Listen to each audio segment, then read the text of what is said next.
Hundreds of messages had flooded the chat log.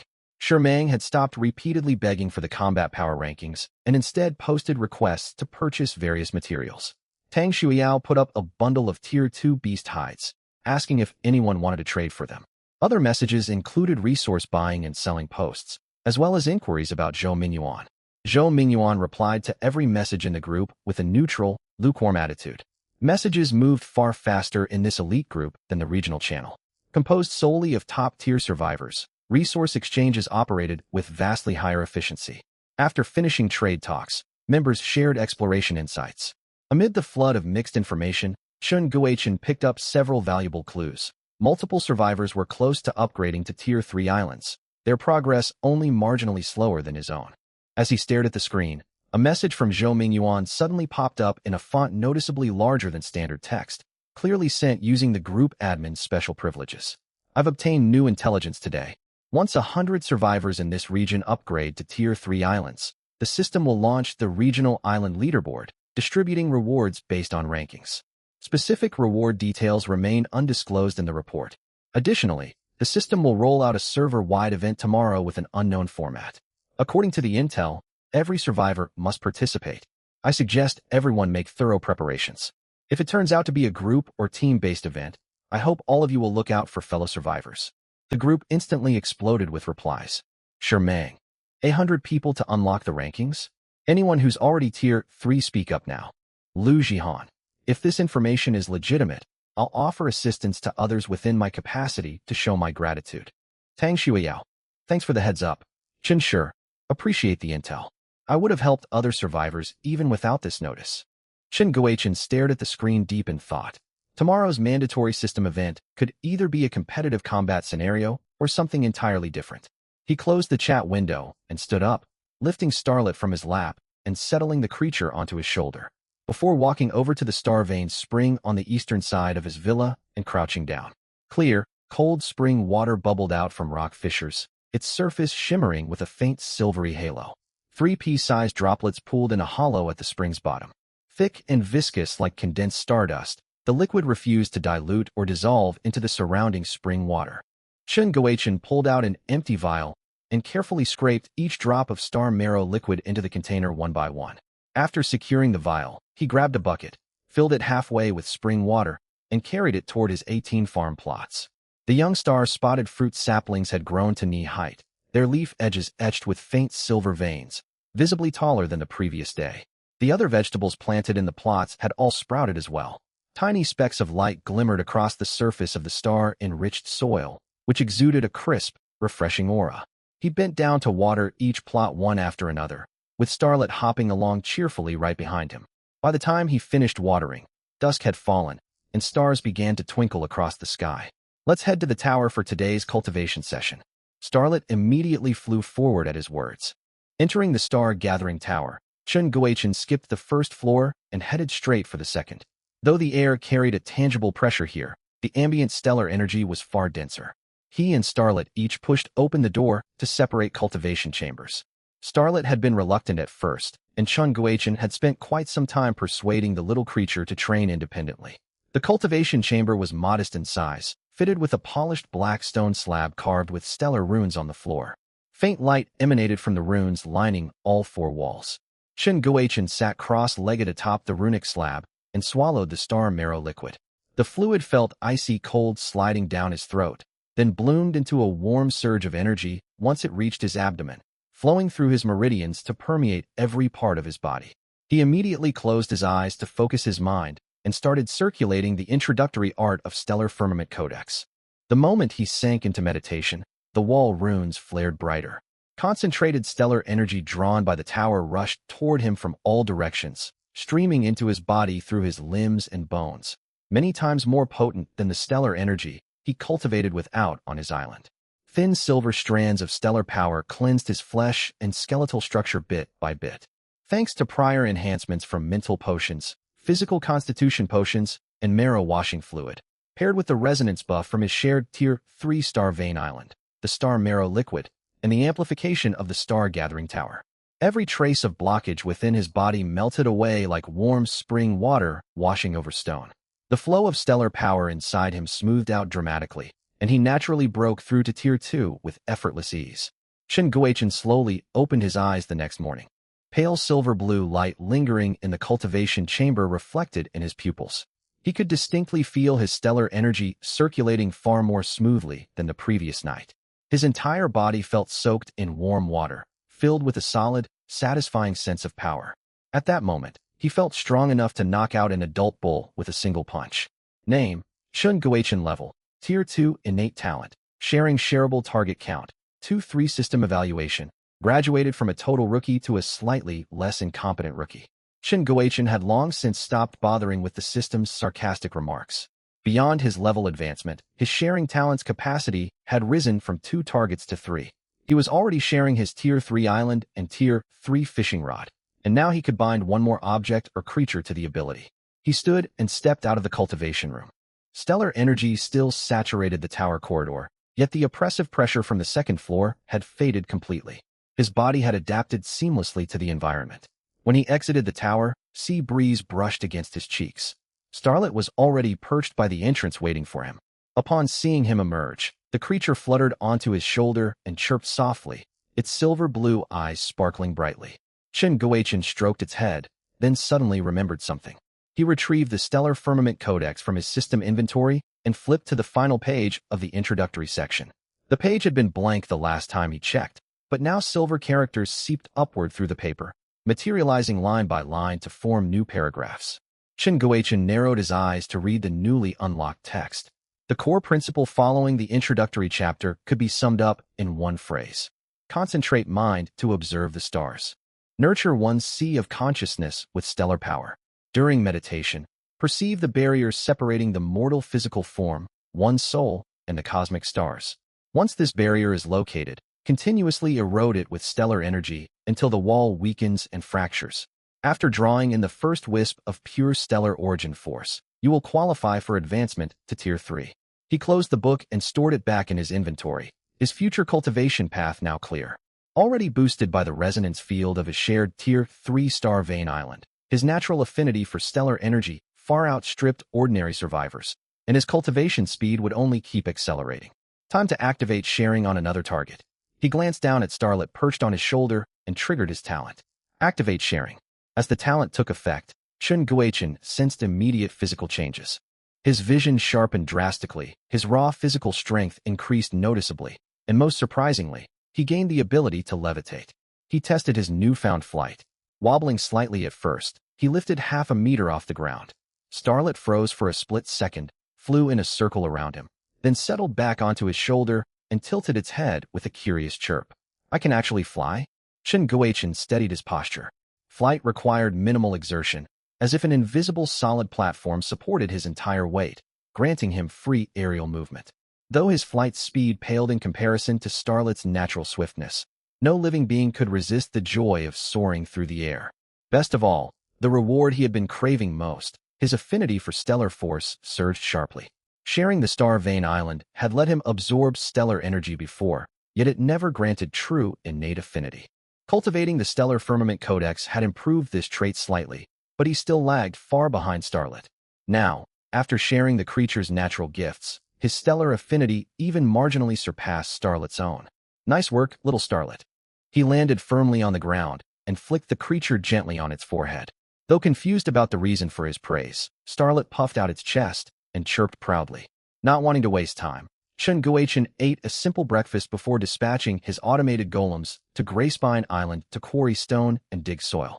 Once the golems departed, he walked to the edge of his island to begin fishing for supplies. Item name: Fishing Rod Tier 3. Description: Standard survival gear for island dwellers. Its tier is locked to the host's island tier. 5 free daily casts reset at midnight. Possible catches: Basic survival supplies, crafting blueprints, Tier 1 wooden chests, low probability Tier 2 iron chests, extremely low probability Tier 3 silver chests, ultra rare Tier 4 golden chests, ultra elusive special chests. Survivors may also reel and see monsters or end up with empty lines. Now that I've hit Tier 3, golden chests are added to the loot pool. Fingers crossed I pull one today. With that thought, he cast his line. Ding. Obtained 1x iron chest. Ding. Fishing attempt failed. Ding. Fishing attempt failed. Ding. Obtained 2x can rations. Ding. Obtained 1x wooden chest. My luck's pretty rough right now, 2 empty casts in a row. He opened both chests immediately afterward. The wooden chest yielded a wooden barrel blueprint, a stone pickaxe blueprint, and 5 units of iron ore. The iron chest contained a set of sailor gear, sailor boots, sailor knee guards, and sailor bracers. Guess I'm meant to become a seasoned sailor now. After stowing the newly acquired items, Chen Guochen accessed his resource storage and collected his accumulated fishing hauls. Ding. Obtained 1x iron chest. Ding. Obtained 1x silver chest. Ding. Obtained 1x refined invisibility potion. Ding. Obtained 1x special contract scroll. Ding. Obtained 1x iron chest. The 2 iron chests rewarded him with a refined antidote, weapon maintenance fluid, 1 constitution potion, 1 mental potion, a small sailing vessel blueprint, and 10 seeds of refined spirit rice. The silver chest unlocked a spirit plant greenhouse blueprint, a logistics-type automated golem, and a directional teleport scroll. Before Chen Guochen could examine his haul in detail, the familiar cold mechanical system voice echoed across the island. Ding. A limited-time event has been launched to assist survivors in enduring global catastrophes. 3 event modes are available for voluntary selection. The event officially begins at noon sharp. Mode 1, Global Fishing Contest. Participants receive a system-issued fishing rod for use along island shorelines. Points are awarded and ranked based on the tier of fish caught. 2. The event lasts 2 hours. This special rod will never hook dangerous sea creatures. All fish caught automatically dissolve and convert directly into event points. 3. Low overall difficulty with 0 mortality risk, resulting in relatively modest rewards. Mode 2, Tower Defense Siege 1. Participants are teleported to a dedicated event arena. Defensive structures must be built to fend off invading unknown monsters and protect a central crystal. Points and ranking scale with monster tier and kill count. The event ends immediately if the crystal is destroyed. The event runs for 4 hours. Monster strength and spawn volume steadily escalate over time. Survivors who defend successfully for the full 4 hours earn bonus rewards. 3. True permanent death awaits participants who perish inside the event zone. Monsters prioritize attacking human survivors within shared combat ranges. Survivors may initiate an exit by speaking the phrase, "I withdraw," and will be teleported back to their home island after a 3-second delay. Moderate danger level paired with substantial rewards. Mode 3, Solo Survival Defense. Participants are transported to the event arena and may only bring equipped gear and their companion pets. All potions and consumable items stored in inventories are locked and unusable during the event. 2. Survivors must rely solely on their own combat prowess to repel monster swarms and guard the core crystal. Points are calculated based on total survival duration plus monster tier and kill quantity. The event terminates upon crystal destruction. 3. The event spans 4 hours, with monsters growing progressively stronger in both individual power and overall numbers. Full 4-hour survival grants exclusive bonus rewards. Participant deaths within the event lead to permanent real-world demise. Monsters target human survivors first within shared engagement zones. While early withdrawal is permitted via the verbal command, "I quit," survivors are forced to remain in combat for a minimum of 2 hours before activating the exit function. High danger level matched with extremely generous rewards. Final notice. The strongest monsters spawned in Mode 2 and Mode 3 are capped at Tier 3. Survivors may freely select their preferred event. Opting out of all modes means forfeiting event participation entirely. The regional chat channel devolved into total chaos once the system announcement concluded. I'm picking Mode 1. Nothing matters more than staying alive. Mode 2 Tower Defense sounds manageable with low lethality risk. Gotta push for Tier 3 island upgrade within the next day or 2 to ease my mind. Only fools would touch Mode 3. Tier 3 Apex monsters with 0 access to healing potions? That's basically signing up for death. The rewards are incredible though. Your lack of skill doesn't apply to top players like Senior Chen Guochen and Senior Chen Shi. They'll definitely sign up for this one. We don't need to concern ourselves with their choices.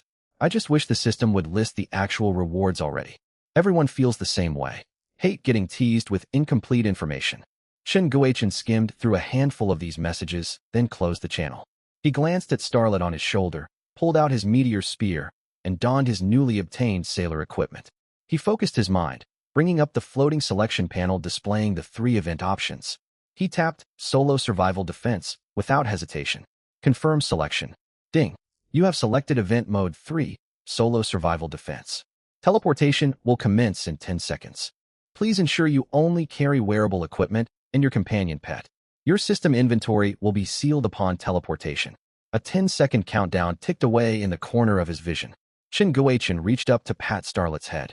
"Let's go." Starlet lifted its head and let out a sharp, resolute chirp. A brilliant white light engulfed his entire body. The outlines of his island, ocean waters, and star-gathering tower blurred and vanished instantly. An invisible force tugged his body upward with a brief sensation of weightlessness that faded after 2 seconds, before his feet settled onto solid stone ground. The white glow dispersed.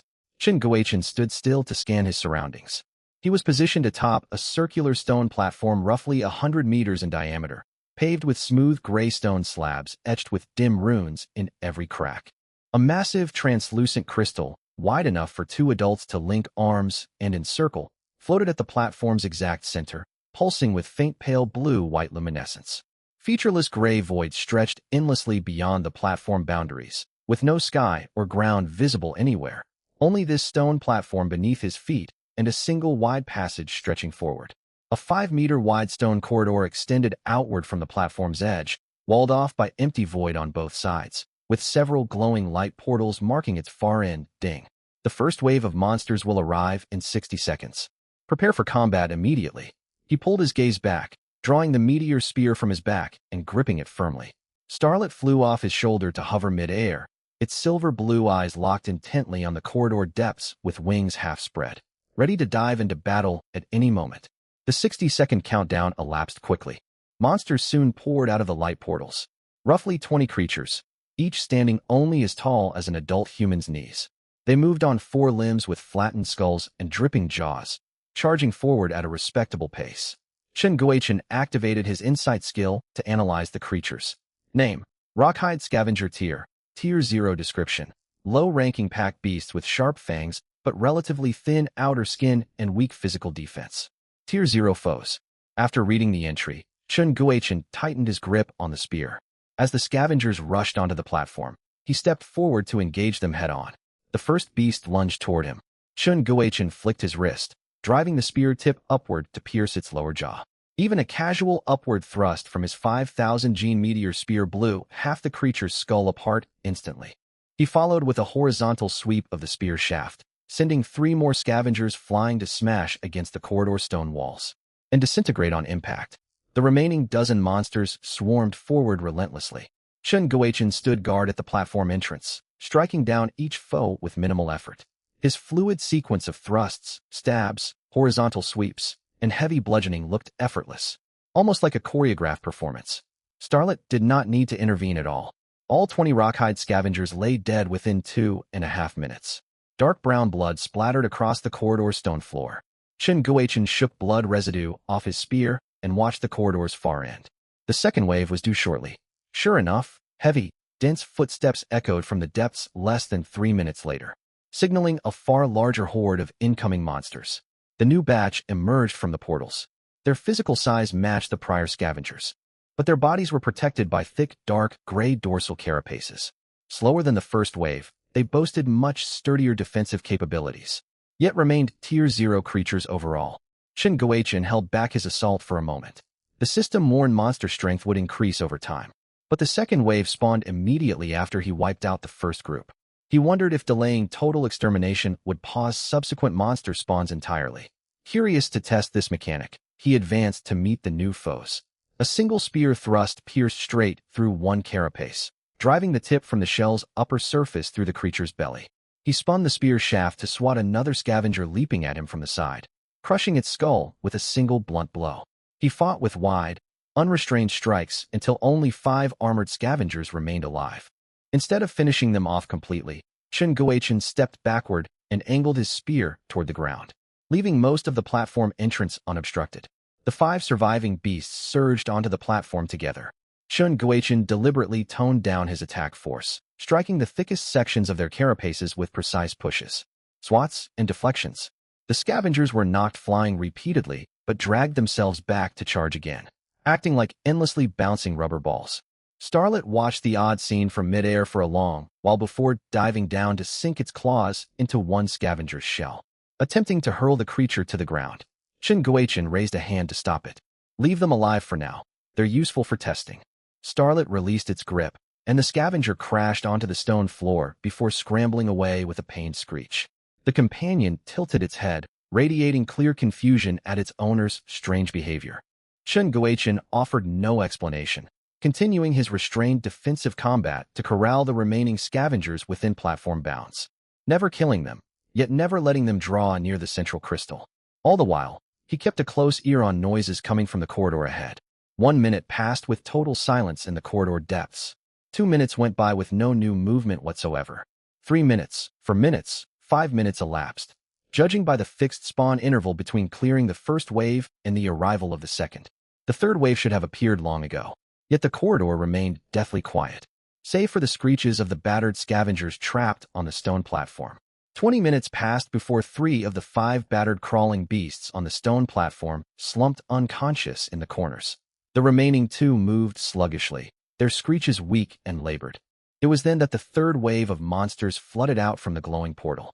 Identical carapaced crawling beasts poured forth once more. Chen Guoqian raised his spear to meet them, striking swifter and more precisely than before. He deliberately spared 5 creatures on the field, while shooting down every other monster with a single shot each in the blink of an eye. Starting with the 4th wave, all monsters evolved into rank 1 foes, followed by the 5th, 6th, and 7th waves alike.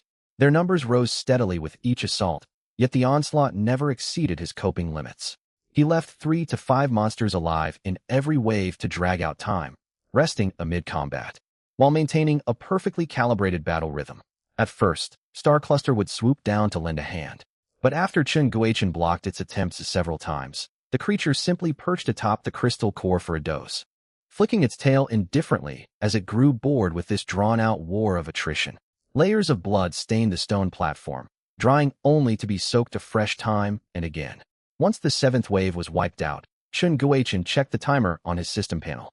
2 full hours had elapsed, meaning he could exit the instance at any moment from this point onward. The footsteps heralding the 8th wave lacked the chaotic clamor of previous assaults. They were uniform, heavy, and resonant, as if a disciplined troop marched in unison. The portal flared bright, and the instant the monsters stepped out, Chen Guoqian's pupils narrowed sharply. 15 creatures stood before him, utterly unlike the crawling beasts of prior waves. They walked upright, standing nearly as tall as adult humans, their skin ash black with no protective carapace. Instead, fine, dense scales blanketed their entire bodies. Their limbs were long and muscular, their eyes holding a cold rationality absent in all earlier monsters. He activated his insight skill to scan them. Name: Void Thrall, Juvenile rank, Tier 2 description, the lowest rung of void life forms, possessing rudimentary intelligence. An adept at coordinated group combat. Tier 2 enemies, 15 of them all at once. His old tactic of sparing a handful to stall time was all but useless here. It was uncertain whether he could even prevail, and victory would likely coincide with the spawn window for the next wave. He had no time to ponder the predicament, for the 15 void thralls charged as one without hesitation or feints. 3 lead beasts lunged straight for Chen Guoqian, 2 others scuttled along the stone walls to flank him, and the remaining 10 split into 2 squads to secure the mid and rear formations. Their front, middle, and rear coordination was flawless. Chen Guoqian did not take the brunt of the frontal trio's pounce head-on.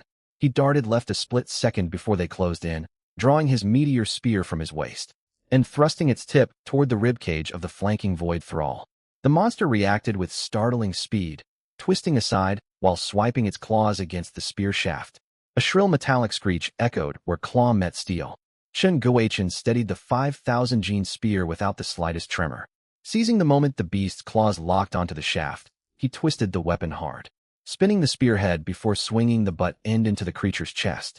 The void thrall went flying, crashing into the passage wall and sliding to the ground. Yet it dragged itself back onto its feet after a few strained twitches.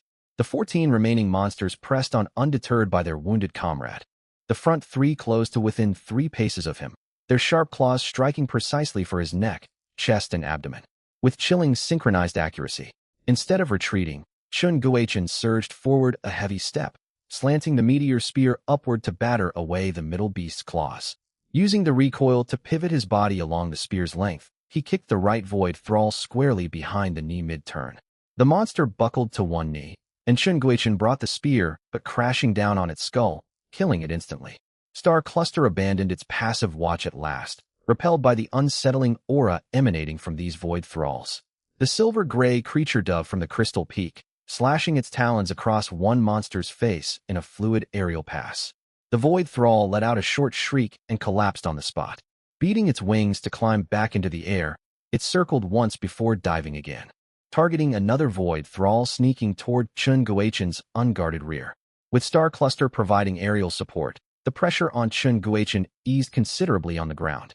Still, a dozen coordinated Tier 2 foes spread the battle across a wide area, leaving blind spots he could not possibly cover all at once. One such opening was exploited.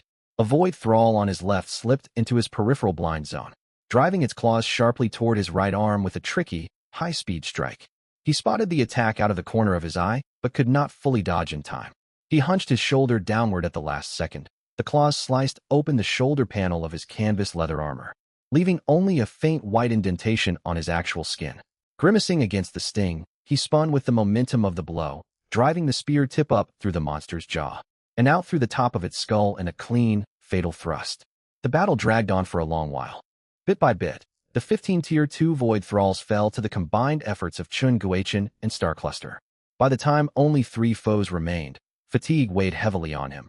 Yet his spear strikes never slowed. A final spear thrust pierced the last void thrall's heart. The creature stared down at the spear tip protruding from its chest before collapsing limply to the stone floor. 15 corpses littered the ground, gradually dissolving into motes of light. Leaning heavily on his spear, Chun Guochen recovered his stamina during the brief lull before the next wave spawned. The 9th wave arrived, featuring the same void thralls, but their numbers had doubled to 30. Chun Guochen drew a deep breath without hesitation and lifted off the ground to hover high above the platform. He gazed down at the 30 void thralls staring upward. Some leaped futilely to reach him, their maximum jumps barely clearing 10 meters of ground, far short of his elevated position. Star Cluster flew back to settle on his shoulder, folding its wings as its silver-blue eyes glowered down at the claw-waving horde below. It chirped once, the sound laced with obvious triumph. Chun Guochen did not smile, for he watched the void thralls reorganize their formation. Abandoning blind leaps, a portion spread out in a fan shape to encircle him, while pairs of the beasts prepared to hurl their allies upward in a coordinated assault. Their inability to fly sealed their fate regardless of their tactics. Stabilizing himself mid-air, Chun Guochen gripped the spear firmly, pointing its tip straight downward at the monsters beneath him. He harried and eliminated targets one by one, the 5,000 gene weight of the meteor spear amplified by his own body mass. As he drove it toward the stone platform below, one void thrall attempted to evade the descending strike, yet the spear plummeted faster than it could react. The spearhead skewered its skull, the force-blasting spiderweb cracks across the stone slabs where the weapon embedded itself. Chun Guochen wrenched the spear free the moment he touched down, pushed off the ground violently to ascend once more, returning to an altitude of over 10 meters. The surviving void thralls swarmed his previous landing spot only to find empty air. They glared upward, their gazes tinged with what looked like raw fury for the very first time. Dive, kill, ascend. Repeat. He disrupted their teamwork while whittling down their numbers relentlessly. He twisted his body mid-flight to dodge the claws of a leaping void thrall, swinging the spear shaft in a wide arc, to crack another monster across the crown of its head. Star Cluster coordinated its own dives alongside his attacks, finishing off the staggered void thralls he had stunned. With brutal efficiency, talons clamping throats, rending flesh, then flinging the lifeless bodies aside with effortless grace. 30 Tier 2 foes were picked off one after another under the lopsided advantage of aerial superiority. The battle concluded only when Star Cluster slammed the final monster sideways, allowing Chun Guochen to dive down and deliver the killing spear strike. Chun Guochen landed and dropped to one knee, gasping heavily as he propped himself up with his spear shaft. Star Cluster alighted on the platform's edge, shaking droplets of monster blood from its wings, before tilting its head toward him and letting out a soft chirp, as if checking on his condition. He said nothing, pushing himself upright to resecure his grip on the spear. 30 minutes remained until the 4-hour challenge window closed, and he had no intention of withdrawing early. The portal deep within the passage blazed to full brightness, and a silhouette stepped forth, bearing a faint resemblance to the void thralls from the 8th and 9th waves. The portal radiated blinding white light, unveiling a towering figure marginally similar to the earlier juvenile void thralls. This entity stood a full head taller than its Tier 2 kin, its frame encased in jet black scales polished like cold forged iron shields, shimmering with frigid, gloomy luminescence under the faint glow of the central crystal. No longer hunched like the immature thralls, it held its posture ramrod straight with broad, powerful shoulders. Its elongated arms hung low enough that its razor claws nearly scraped the stone surface. A dense, murderous aura washed down the passage the moment it simply stood motionless. Name: Void Thrall. Rank: Tier 3. Description: mid-tier void creatures blessed with immense physical strength and brute vitality. Masters of close quarters combat, with explosive leaping power. Its sole two weaknesses are an inability to fly and a complete lack of long-range offensive capabilities. A Tier 3 enemy. This must be the final wave. Chen Guochen tightened his hold on the meteor spear, the heavy shaft sinking faintly within his palms. Though his spear was of excellent grade capable of piercing monster defenses, his own power was capped at Tier 2. Star Cluster flared its wings taut, its silver-blue pupils locked rigidly on the Tier 3 Void Thrall as it let out a low, warning cry. The monster tilted its head upward, its amber vertical pupils sweeping first over the central crystal, then landing squarely on Chen Guochen, hovering midair. A deep growl rumbled in its throat. In the next instant, it slammed its paws against the ground, launching itself forward like a black artillery shell. It crossed dozens of meters in an instant, cutting through the wind with a shrill howl straight for Chen Guochen's face. Too fast. A jolt of alarm shot through Chen Guochen's mind. There was no time for elaborate evasion, so he crossed the spear horizontally to block the incoming strike. Clang! A deafening clash of metal reverberated through the entire passage. A crushing wave of force surged up the spear shaft into his frame. Even with Tier 3 defensive stats, the impact split his tiger palms open, blood welling from the fresh wounds. He was sent flying backward, spinning several times through the air before he managed to stabilize his posture. A single head-on collision had left him completely outmatched. He was outclassed in both raw strength and movement speed across the board. Chen Guochen shook his numb arms, glancing at the crystal 100 meters behind him before refocusing on the Tier 3 monster. Crouching on the stone platform, coiling its muscles to leap a second time. Still, the beast could never take flight, and that fact would not change. He blurred upward once more, hovering at a height of 50 meters with his meteor spear angled downward, its sharp tip glinting coldly in a silent taunt. The Tier 3 Void Thrall burned with rage, roaring low as the muscles along its limbs bulged violently, fracturing the stone pavement beneath its feet. Boom! It launched itself skyward once again, clearing more than 30 meters in a single bound. Its claws sliced through the air, reaching for Chen Guochen's ankles. Though its leaping power was devastating, closing dozens of meters in the blink of an eye, its claws barely grazed the soles of his boots. There remained just enough distance to exploit. Chen Guochen seized the critical window when the monster hung suspended at the apex of its jump, its forward momentum exhausted with no new force to propel it higher. Now or never. Chen Guochen sank downward with gravity's pull, gripping the spear with both hands. The 5,000 gene meteor spear hurtled toward the monster's skull. The Void Thrall twisted its body slightly at the last second, and the spearhead sank into the narrow gaps between the scales covering its left shoulder instead. Squelch! The spear tip tore through the scales and sank deep into the monster's flesh. Dark purple blood splattered outward in thick sprays. The Void Thrall roared in agony as its body plummeted back toward the ground, helpless to steady itself mid-air. Chen Guochen twisted the spear within the wound, wrenched the weapon free, and ascended once more to a height the beast could never reach. Though the strike landed true, Chen Guochen did not relax his vigilance for a second. Such an injury amounted to nothing more than a superficial wound for a Tier 3 monster. His true strategy lay in accumulating dozens of such wounds bit by bit. He held his position 50 meters above ground, lingering right at the absolute limit of the monster's jumping range. At this altitude, the Void Thrall could not assault the crystal core. Whether he slew the beast or not, he only needed to endure until the event timer expired to claim the bonus rewards. The Void Thrall landed roughly, shaking its wounded left shoulder while glaring up at Chen Guochen with intensified ferocity. It constantly shifted its stance, launching fake charges and powering up false leaps in attempts to predict his aerial movements. Chen Guochen never afforded it a single opening to close the gap. When the monster jumped, he climbed higher. When it fell, he drifted downward marginally, always dancing along the boundary of its maximum reach. Once, twice, 3 times. Each time the Tier 3 foe expended full strength to leap skyward and stalled at the peak of its arc, Chen Guochen dove down to drive his spear into its flesh. At first, the Void Thrall maintained enough composure to adjust its jumping angles and feign leaps to lure him downward. But as wounds multiplied and dark purple blood steadily drained from its body, its movements grew erratic and furious. It leaped faster and struck harder with every passing attempt. Star Cluster capitalized on these openings to dive repeatedly, striking solely for the monster's eyes and forcing it to split its focus on defense, constantly disrupting its jumping rhythm. Hanging suspended in mid-air, Chen Guochen watched the increasingly frenzied Void Thrall below. So what if it was a Tier 3 monster? Its inability to fly was its fatal weakness, and Star Cluster proved an invaluable ally in this fight. The monster gathered every ounce of its strength for one final leap this time, surging nearly 50 meters upward with claws stretched inches away from Chen Guochen's footwear. Madness blazed in its eyes, convinced it would tear the meddling human to shreds at last. This was the highest it could jump, and the longest it would hang helpless in the air. This was the exact moment Chen Guochen had waited for.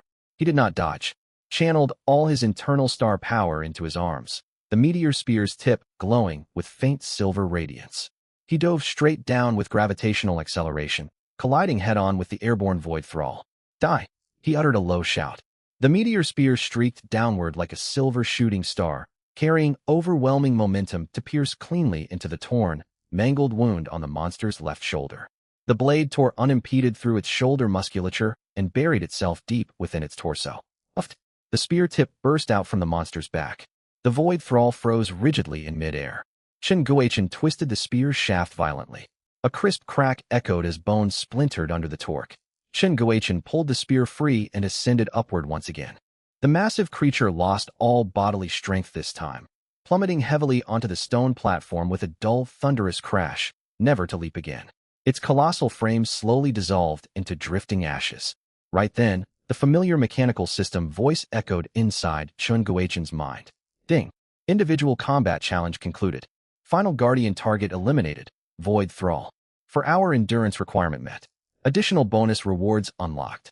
Calculating total combat score, please wait. Regional leaderboard being compiled. Rewards will be delivered to your system inventory collectively. A blanket of pale white light washed over the entire stone platform. Chen Guochen stumbled slightly upon landing, barely keeping his balance as he leaned on his spear, gasping for breath.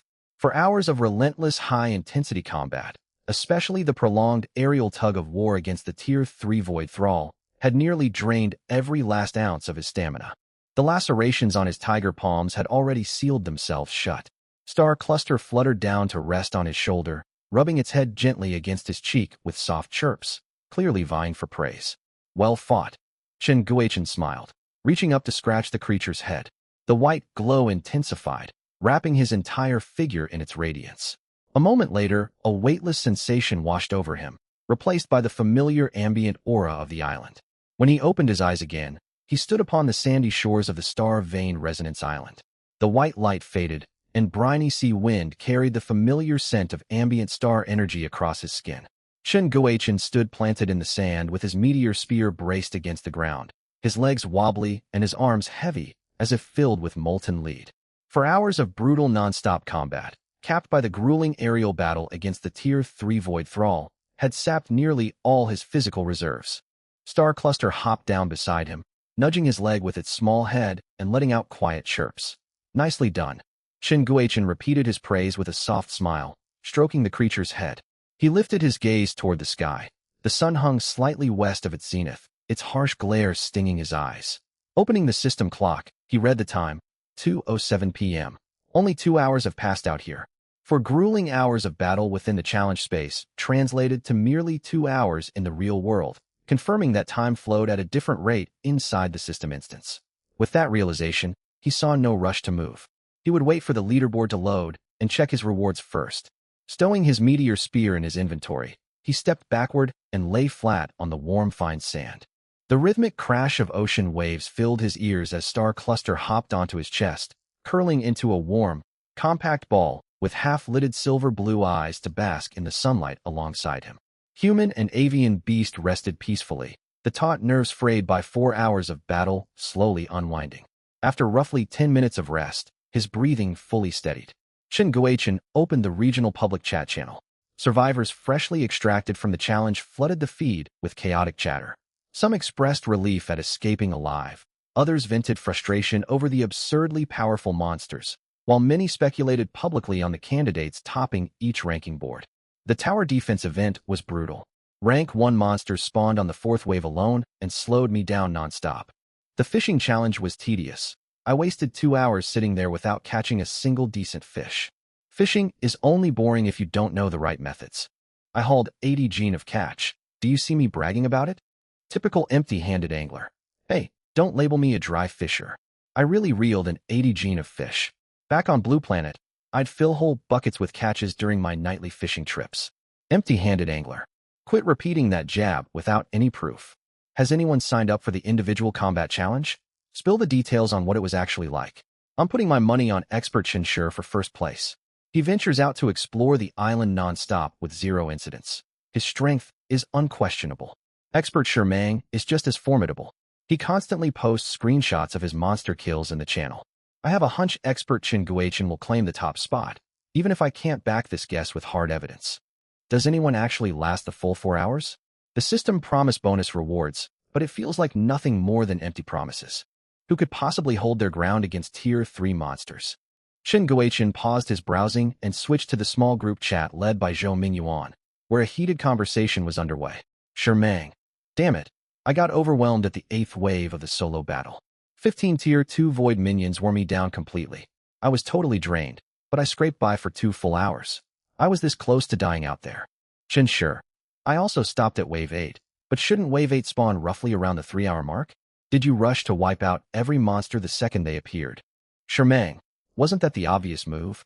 Chinshur. You've got some serious stamina then. Shermang. Of course I'm awesome. No need to state the obvious. Lu Jihan. I picked the tower defense mode and made it all the way to the final wave. That Tier 3 Void minion charged in and demolished every single defensive structure I built without a shred of restraint. Zhou Mingyuan. Sorry to interrupt your discussion with some grim news. Our group has lost members. Several participants who joined the solo battle failed to return alive. Silence fell across the group chat the moment Zhou Mingyuan sent the message. Shin Guochen said nothing and quietly closed the chat window. Barely 2 seconds after exiting the interface, the cold mechanical tone of the system echoed across the entire Sector 666 without discrimination. Ding. The timed event has been fully settled. Ranking leaderboards for the Angling Contest, Tower Defense Challenge, and Solo Battle are now officially posted. As the voice faded, translucent golden leaderboards popped up in every person's field of vision, with names listed from highest to lowest rank. The first place name blazed in gilded lettering, impossible to miss. The angling leaderboard loaded first. First place, Gu Qingyun. Second place, Song Mingyuan. Third place, Yang Jia. Angling Contest Rewards. First place, 2,000 units each of stone and soil, 1 iron chest. Top 3, 1,000 units each of stone and soil, 1 wooden chest. Top 10, 800 units each of stone and soil. Top 100, 300 units each of stone and soil. All other participants' participation reward, 100 units each of stone and soil. The tower defense leaderboard appeared immediately afterward. First place, Lu Jihan. Second place, Zhou Mingyuan. Third place, Tang Shuyao. Fourth place, Li Hua. Fifth place, Zhang Yang. Tower defense rewards. First place, 4,000 units each of stone and soil, 1 silver chest. Top 3, 2,000 units each of stone and soil, 1 iron chest. Top 10, 100 units each of stone and soil, 1 wooden chest. Top 100, 800 units each of stone and soil. All other participants' participation reward, 500 units each of stone and soil. Next came the most anticipated, highest stakes leaderboard, the solo battle rankings. Every pair of eyes locked onto the number 1 spot. Cold, system-generated gilded characters spelled out a single name clearly. First place, Chun Guochen. Second place, Chun Shur. Third place, Yi Tian. Fourth place, Qin Xiaoyang. Fifth place, Shermang. Sixth place, Han Lai. Seventh place, Gu Hanwei. Eighth place, Xiong Kaishan. Ninth place, Gu Zheng. 10th place, Su Feng. Solo battle rewards. First place, 5,000 units each of stone and soil, 1,000 units of iron, 1 golden chest. Top 3, 3,000 units each of stone and soil, 500 units of iron, 2 silver chests.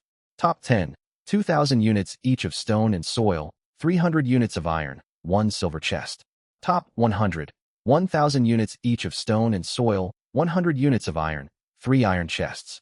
All other participants' participation reward, 800 units each of stone and soil, 50 units of iron, 1 iron chest. Additional reward for Chun Guichen, 1 personal treasure chest. The moment the leaderboards went live, global public chat channels flooded with discussions about Chun Guichen. He took first place and got an extra reward? Did the big shot actually slay a Tier 3 monster? Killing it isn't confirmed, but he definitely survived a Tier 3 foe until the timer ran out. Where are all the people who mocked him nonstop before? Quiet all of a sudden, huh? He leaked tons of useful intel for us earlier, and now his combat power is off the charts. Are we even from the same starting group? Zhou Mingyuan's private group erupted in commotion as well. Shermang. Holy hell, Chun Guichen, say something. Did you really take down that Tier 3 void minion? Lu Jihan. I had full tower defense support and still couldn't hold out. Your strength is on another level entirely. Tang Shuyao. No wonder he knew about the incoming natural disasters ahead of time. His true strength is far beyond the rest of us. Zhou Mingyuan. Congratulations, Senior Chun Guichen. Gu Chengyun. Hey big shot, you looking for an extra follower? I'm fully qualified for the job. Chen Sure. There's just no other word for it. Absolutely incredible.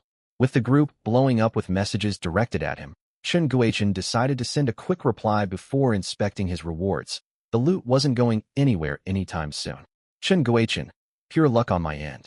I stood 0 chance against that Tier 3 void minion. I only survived thanks to sheer good fortune. Chen Sure. Luck is a form of strength in its own right. I only got 2nd place and couldn't clear Wave 8 at all. No need to downplay your achievement. Shermang. Quit being so modest and own up to your win. I'd love to cross blades with you sometime down the line. Chun Guichen closed the chat panel, tuning out the non-stop flood of amazed comments and questions filling the public channels.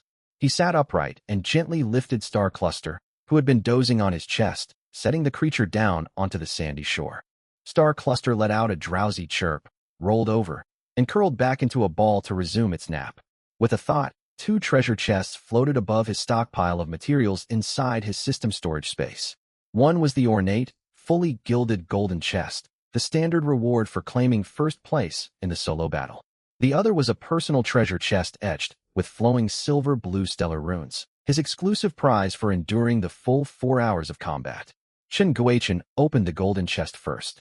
A soft click echoed as the lid swung open, bright golden light surging outward while 3 streams of luminescence hovered midair, spinning slowly. His gaze swept over the rewards. The first item was a blueprint glinting with metallic coldness. Item name: Puppet Workshop Blueprint Rank. Rare description: unlocks construction of a puppet workshop capable of mass-producing 2 types of autonomous puppets, logistics units and combat units. Required materials: 2,000 iron, 5 energy cores. A sharp spark of excitement flashed across Chun Guichen's face. He had already witnessed how invaluable logistics puppets were for resource gathering. Constructing this workshop would completely resolve his shortage of basic supplies. Unfortunately, he had never even heard of energy cores before, making construction impossible for the time being. The second reward was an array plate fitted with small auxiliary components, its surface carved with profound stellar patterns. Item name: Star-Derived Defensive Array Plate Rank. Rare description: a multifunctional formation powered by stellar energy that delivers defense, spirit energy gathering, threat detection, and offensive capabilities all at once. It can withstand full power strikes from Tier 4 entities and standard natural disasters. The formation passively draws ambient stellar energy to sustain its operation. Embedding Starstone or Stellar Force crystals will further bolster defensive potency. With this array plate, his original island shield barrier could be retired. The looming threat of the upcoming storm disaster was greatly mitigated, and he would have reliable protection once the new player zone's safety protections expired. The final reward was a book shimmering with silvery radiance. Item name: Gunmark Passive Skill Rank. Rare. Description: grants mastery of the Gunmark Spear technique upon use. Landing spear strikes on targets brands them with permanent gun marks. Each mark amplifies incoming damage taken by the target. Stack 15 marks, and subsequent attacks deal unmitigated true damage that ignores all defenses. Chun Guichen selected to use the skill book immediately. The book dissolved into a streak of silver light that merged into his forehead, flooding his mind with comprehensive spear combat insights alongside the newly unlocked ability. Golden chests really deliver top-tier loot. I wouldn't mind getting a couple more of these, he breathed out softly. Shifting his focus to the personal treasure chest, he pried open the chest without delay. No harsh golden light burst forth this time. Instead, warm, pure stellar energy washed outward in gentle ripples as 3 items floated into view. The first item was another book. Item name: Complete Fundamental Guide to Stellar Rune Engraving Rank, Rare. Description: a fragment inheritance of the Stellar Rune Engraving Discipline, covering foundational principles and carving techniques for common and rare-grade stellar runes. His existing Stellar Rune Workshop only contained common-grade runes limited to weapon and armor modification. While convenient to use, it could not implant knowledge directly into his mind like a skill book. He would need to set aside time to study the manual thoroughly. The second reward consisted of 5 pigeon egg-sized crystals, translucent silver blue with swirling starlight trapped within their cores. Dense stellar energy barely contained within their physical form. Item name: ×5 Stellar Force Crystals Rank, Rare. Description: highly condensed stellar energy usable for cultivation, array operation, alchemical crafting, and numerous other applications. The third prize was 5 walnut-sized dark gold cores etched with intricate energy circuitry. Item name: ×5 Energy Cores Rank, Rare. Description: stable universal power sources that provide sustained energy output for machinery and mechanical constructs. This personal chest was tailored perfectly to my current needs, Chen Guoqian muttered after reviewing all his rewards. He checked the system clock. It was only past 3 in the afternoon. The sun hung low toward the west, leaving plenty of daylight remaining. He stood up and began organizing and deploying his newly acquired rewards. Step 1. Build the Spirit Plant Greenhouse. He walked over to his 18 stellar soil farm plots on the eastern side of the island, retrieved the Spirit Plant Greenhouse blueprint he had obtained previously, and confirmed construction on the empty ground adjacent to the fields. Materials consumed: 400 lumber, 200 stone, 100 iron, 50 hemp rope. A flash of white light materialized a curved greenhouse structure out of thin air. Its pale silver alloy frame paired with specialized transparent sheeting allowed sunlight through to accelerate spirit plant growth while blocking violent winds and torrential rain. Internal temperature and humidity were automatically regulated, and all 18 stellar soil plots sat enclosed within the greenhouse boundaries. The vegetables growing in the plots had fully ripened. Chen Guoqian harvested the mature produce, sowed every seed of his spirit rice, and watered the fields with stellar spring water. It would not be long before he had an unlimited supply of rice. He had never tasted dry-grown rice from this alien world before, and he found himself curious about its flavor profile. Step 2. Construct the puppet workshop. Chen Guoqian headed to the southern section of his island, choosing vacant land right beside his existing stellar rune workshop. Grouping the 2 facilities together formed a dedicated industrial zone. System prompt: construction failed. Insufficient materials. The notification left Chen Guoqian stunned. He now possessed 5 energy cores after all. Upon checking his inventory, he realized his iron stock only sat at just over 1,000 units, nearly half the required amount. He would have to purchase additional iron through the global trade market or coordinate trades with members of his group once night fell. Step 3. Install the star-derived defensive array.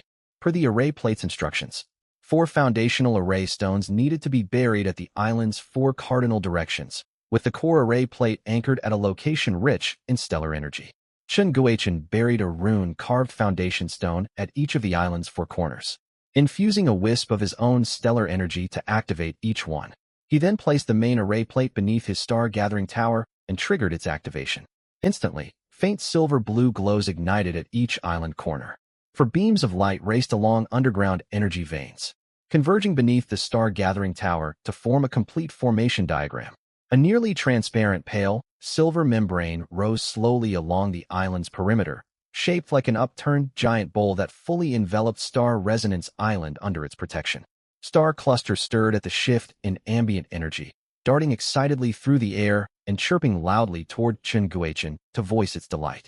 What Chen Guoqian failed to notice was that the sharp surge in stellar energy across the island roused massive, slumbering entities deep within the ocean trenches far offshore. Several pairs of cold vertical pupils slowly slid open in the abyssal darkness. Night settled over the ocean. The pale silver defensive membrane of the star-derived array rippled gently against the sea breeze, wrapping Star Resonance Island in complete safety. Chen Guoqian had recalled his autonomous puppets previously assigned to gather resources on Grey Spine Island. Now he relaxed alongside Star Cluster while monitoring the group chat, posting offers to purchase bulk iron supplies. The chat was still buzzing with conversations about the day's event. Shi Meng bragged nonstop about his 8th wave performance. Chen Shi occasionally interjected comments, and Tang Shuiao, along with the others, traded various materials via buying and selling listings. Chen Guichen, buying iron in large quantities. I'll trade rare-grade island shield scrolls for bulk shipments. Shi Meng, a rare island shield scroll sounds fantastic, but I burned through most of my iron recently. Could we work out an alternative trade? Lu Jihan, those scrolls are extremely hard to come by on the market. What rate are you offering? Chen Guichen, since we're in the same group, I'll give you a fair deal. 2,000 units of iron per scroll. Chen Shi, I'm a bit short on iron myself. I'll pick up more via the market first. Gu Chengyun, big shot Chen, I'll hand over 2,000 iron units right now for 1 scroll. I'll list the trade on the market immediately. Chen Guichen, deal. Gu Chengyun, done, the listing is up. Claim it whenever you're ready. Chen Shi, bummer, I missed out. The transaction finalized in less than a minute, pushing Chen Guichen's total iron reserves above 3,000 units. More than enough to cover the Puppet Workshop construction costs. He closed the interface and reached for the Puppet Workshop blueprint, only for the cold system mechanical tone to ring out abruptly once more. Ding! Global system announcement. Congratulations to Sector 666 for surpassing 100 island owners with Tier 3 island ratings. The regional island leaderboard is now live. Rankings update in real time. Rewards will be distributed on the first day of every month at midnight, with higher rankings yielding far more generous prizes. As the announcement ended, a brand new leaderboard appeared within every user's system panel.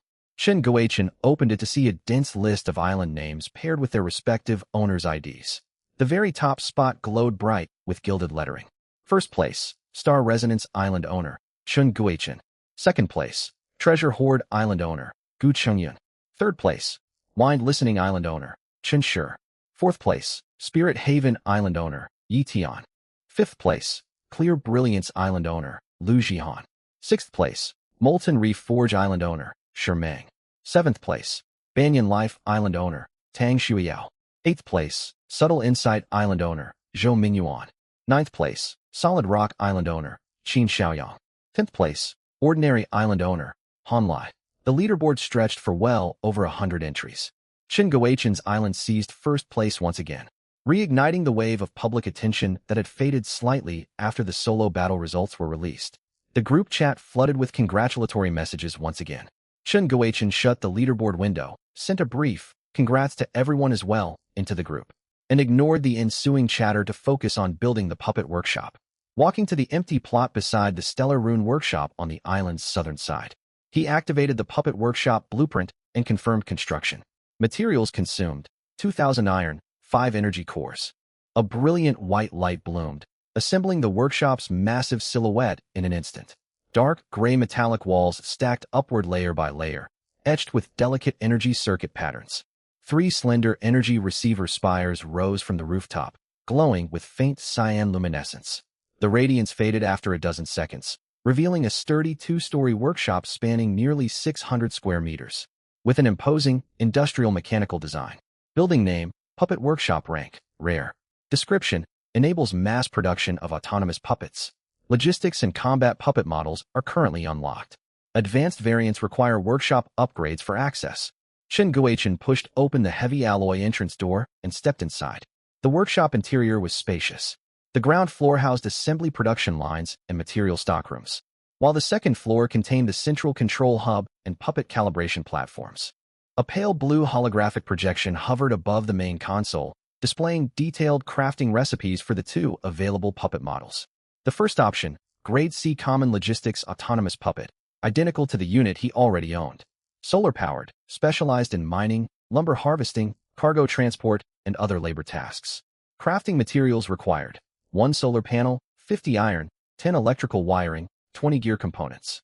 The second option, Grade B Rare Combat Autonomous Puppet, standing 2 meters tall and armed with metal battle blades paired with reinforced metal shields. It possesses basic tactical logic and boasts combat strength equivalent to a Tier 4 entity. Crafting materials required: 1 energy core, 100 refined iron, 30 electrical wiring, 50 gear components. Chen Guichen scanned the material checklist.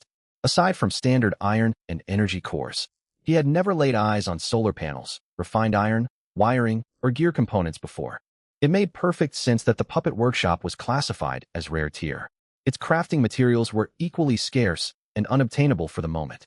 I can't craft combat puppets right now, and logistics puppets are missing key materials too, he muttered, stroking his chin. I'll keep an eye out for these supplies on the trade market or ask around the group sometime soon. He pushed material procurement concerns to the back of his mind for the time being and exited the puppet workshop, walking along the coastal path toward the stellar spring. Night had fully fallen, with starlight spilling across the water's surface. For drops of stellar marrow liquid settled at the bottom of the spring pool, glowing like miniature stars submerged in the clear water. Chen Guochen pulled out a jade vial and carefully collected all 4 drops of stellar marrow liquid. He then took out one of the newly acquired stellar force crystals, its pigeon egg form shimmering with vivid silver-blue light, thick with concentrated stellar energy. Time for an upgrade to my nightly cultivation session. Tucking the vial and crystal away, he headed straight for the star-gathering tower. The tower doors slid open silently upon his approach. He brought Star Cluster inside and climbed to the 2nd floor, each settling into separate cultivation chambers to begin their practice. Seated cross-legged on the floor, Chen Guochen first swallowed all 4 drops of stellar marrow liquid. The cool liquid slid down his throat and instantly erupted into a warm flood of stellar energy that surged through every meridian in his body. He then gripped the stellar force crystal, ripples spreading across its surface as pure, condensed stellar energy streamed steadily into his body through his palm. Ambient stellar energy gathered by the star-gathering tower merged with the concentrated power from the marrow liquid and crystal, coalescing into a single powerful current within his body. Closing his eyes, he circulated the stellar firmament cannon. Thin wisps of silver light seeped out through the pores across his skin, forming a faint glowing halo around his frame. His internal stellar energy grew noticeably denser by the second. His meridians widened and cleansed by the repeated flow of stellar power, while his flesh and bones slowly strengthened under the gentle nourishment of the star force. Unbeknownst to him, deep within the pitch-black ocean trenches far offshore, those slumbering cold vertical pupils opened wide once more. The colossal entity flicked its massive tail fin, stirring powerful undercurrents throughout the trench that drifted steadily, unhurriedly, toward the island brimming with overwhelming stellar energy. Inside the 2nd floor cultivation chamber of the star-gathering tower, the surrounding silver-blue stellar energy gradually receded back into the chamber stone walls. Chen Guochen slowly opened his eyes, drawing the last wisp of escaping stellar energy back into his meridians through controlled breathing after an entire night of cultivation. Bolstered by the 4 drops of stellar marrow liquid and the supplementary stellar force crystal, his stellar energy had grown far more refined, and his physical body had been tempered further by the pervasive star force nourishment. He stood upright, a series of faint popping sounds emanating from his joints as his bones adjusted to their improved condition. Stepping out of the cultivation room, he spotted Star Cluster perched on the windowsill of the corridor, preening its wings. The star-shaped markings scattered across its silvery gray plumage glowed brighter than the previous day, and the creature's body had visibly grown larger. Soon his shoulder would no longer have enough space to comfortably hold Star Cluster. Its sapphire-like eyes lit up the moment it noticed Chen Guochen emerge. Star Cluster spread its wings and glided over to land neatly on his shoulder, rubbing its soft head against his cheek with a cheerful chirp. The small creature had clearly benefited greatly from absorbing the dense stellar energy inside the tower overnight. Chen Guochen returned to his small lodge building, sliced a chunk of tender meat harvested from a Tier 2 gray spine lizard, and placed it over an open flame to roast. Grease sizzled atop the grill, filling the air with rich, savory aroma in no time. Star Cluster perched on a stone table, its head bobbing continuously while staring at the grilled meat and swallowing repeatedly in anticipation. No need to be impatient. You'll get your share, Chen Guochen said with a quiet smile, tearing off a piece of cooked meat and tossing it over. Star Cluster snatched the meat mid-air, tilted its head back to swallow it whole, and squinted in satisfaction. It tapped Chen Guochen's wrist with its small claw, silently begging for another serving. A man and a great eagle finished their breakfast bathed in the morning glow. He wiped his hands and walked toward the island shore before hauling out a small wooden boat. Though a sailing ship was already in his possession, he had no idea how to operate it, leaving the tiny craft as his only option for the time being.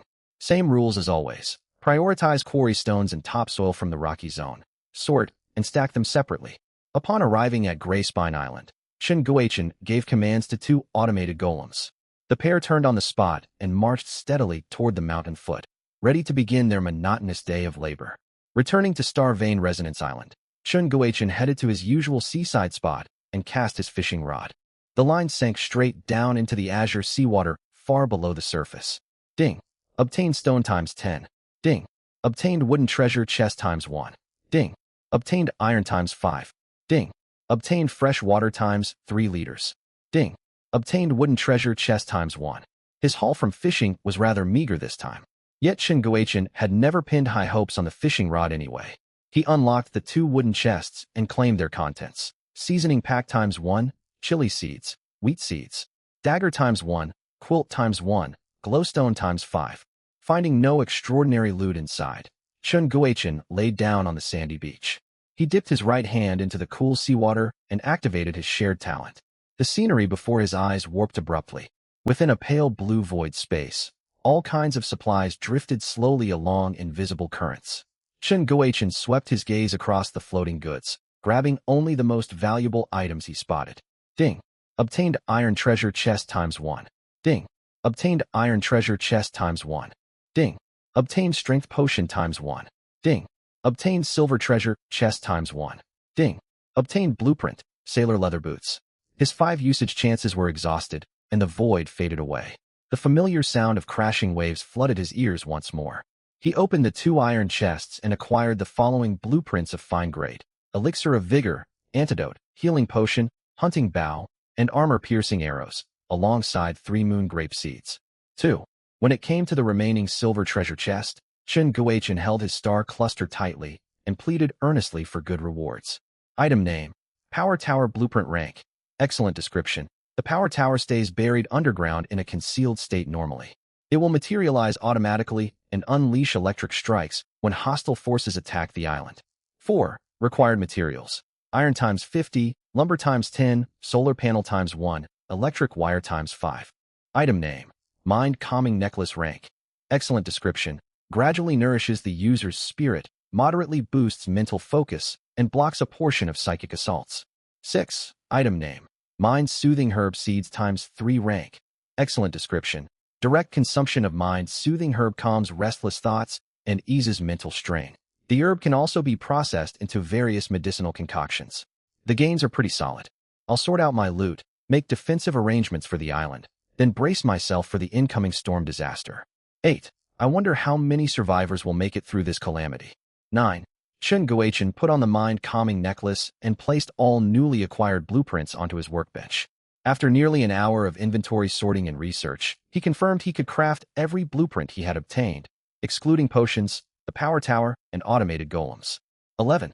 Protected by the star formation, he had little to fear from the upcoming natural disaster. Deciding to unwind, he lay on the beach sunbathing alongside his star cluster while checking the regional chat channel.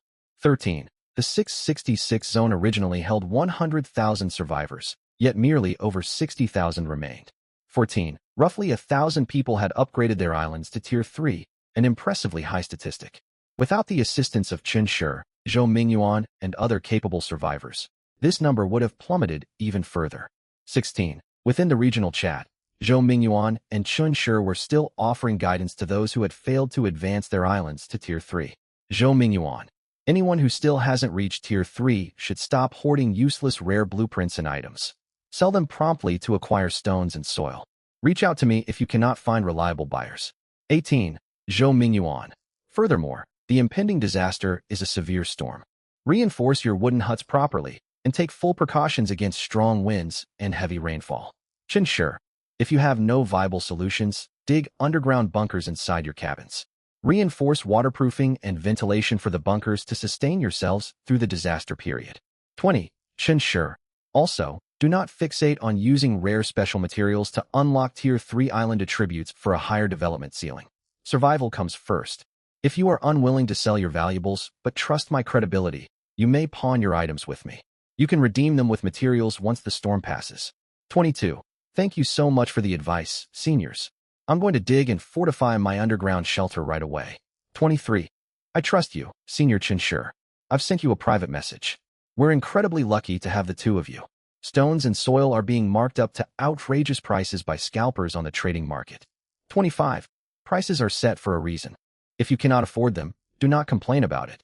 26. You top-tier survivors have abundant resources. Why not share some supplies instead of spouting empty words? Shermang, shut your ignorant mouths. I hope you manage to stay alive long enough. If your island coordinates get exposed someday, I will not let you get away with these remarks. Mark my words. 28. Gu Qingyun. I offer premium purchase rates for rare props, blueprints, and equipment. Contact me for trades. Tang Shuiyao. Feel free to message me if you are short on food. I will sell provisions at a discounted price. 30. Lu Jihan. I do not possess many tradable goods, yet I own several contract scrolls. I can supply you with island upgrade materials in exchange for signing a service contract with me. The contract will be terminated once you complete the assigned tasks.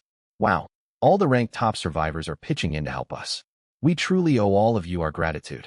32.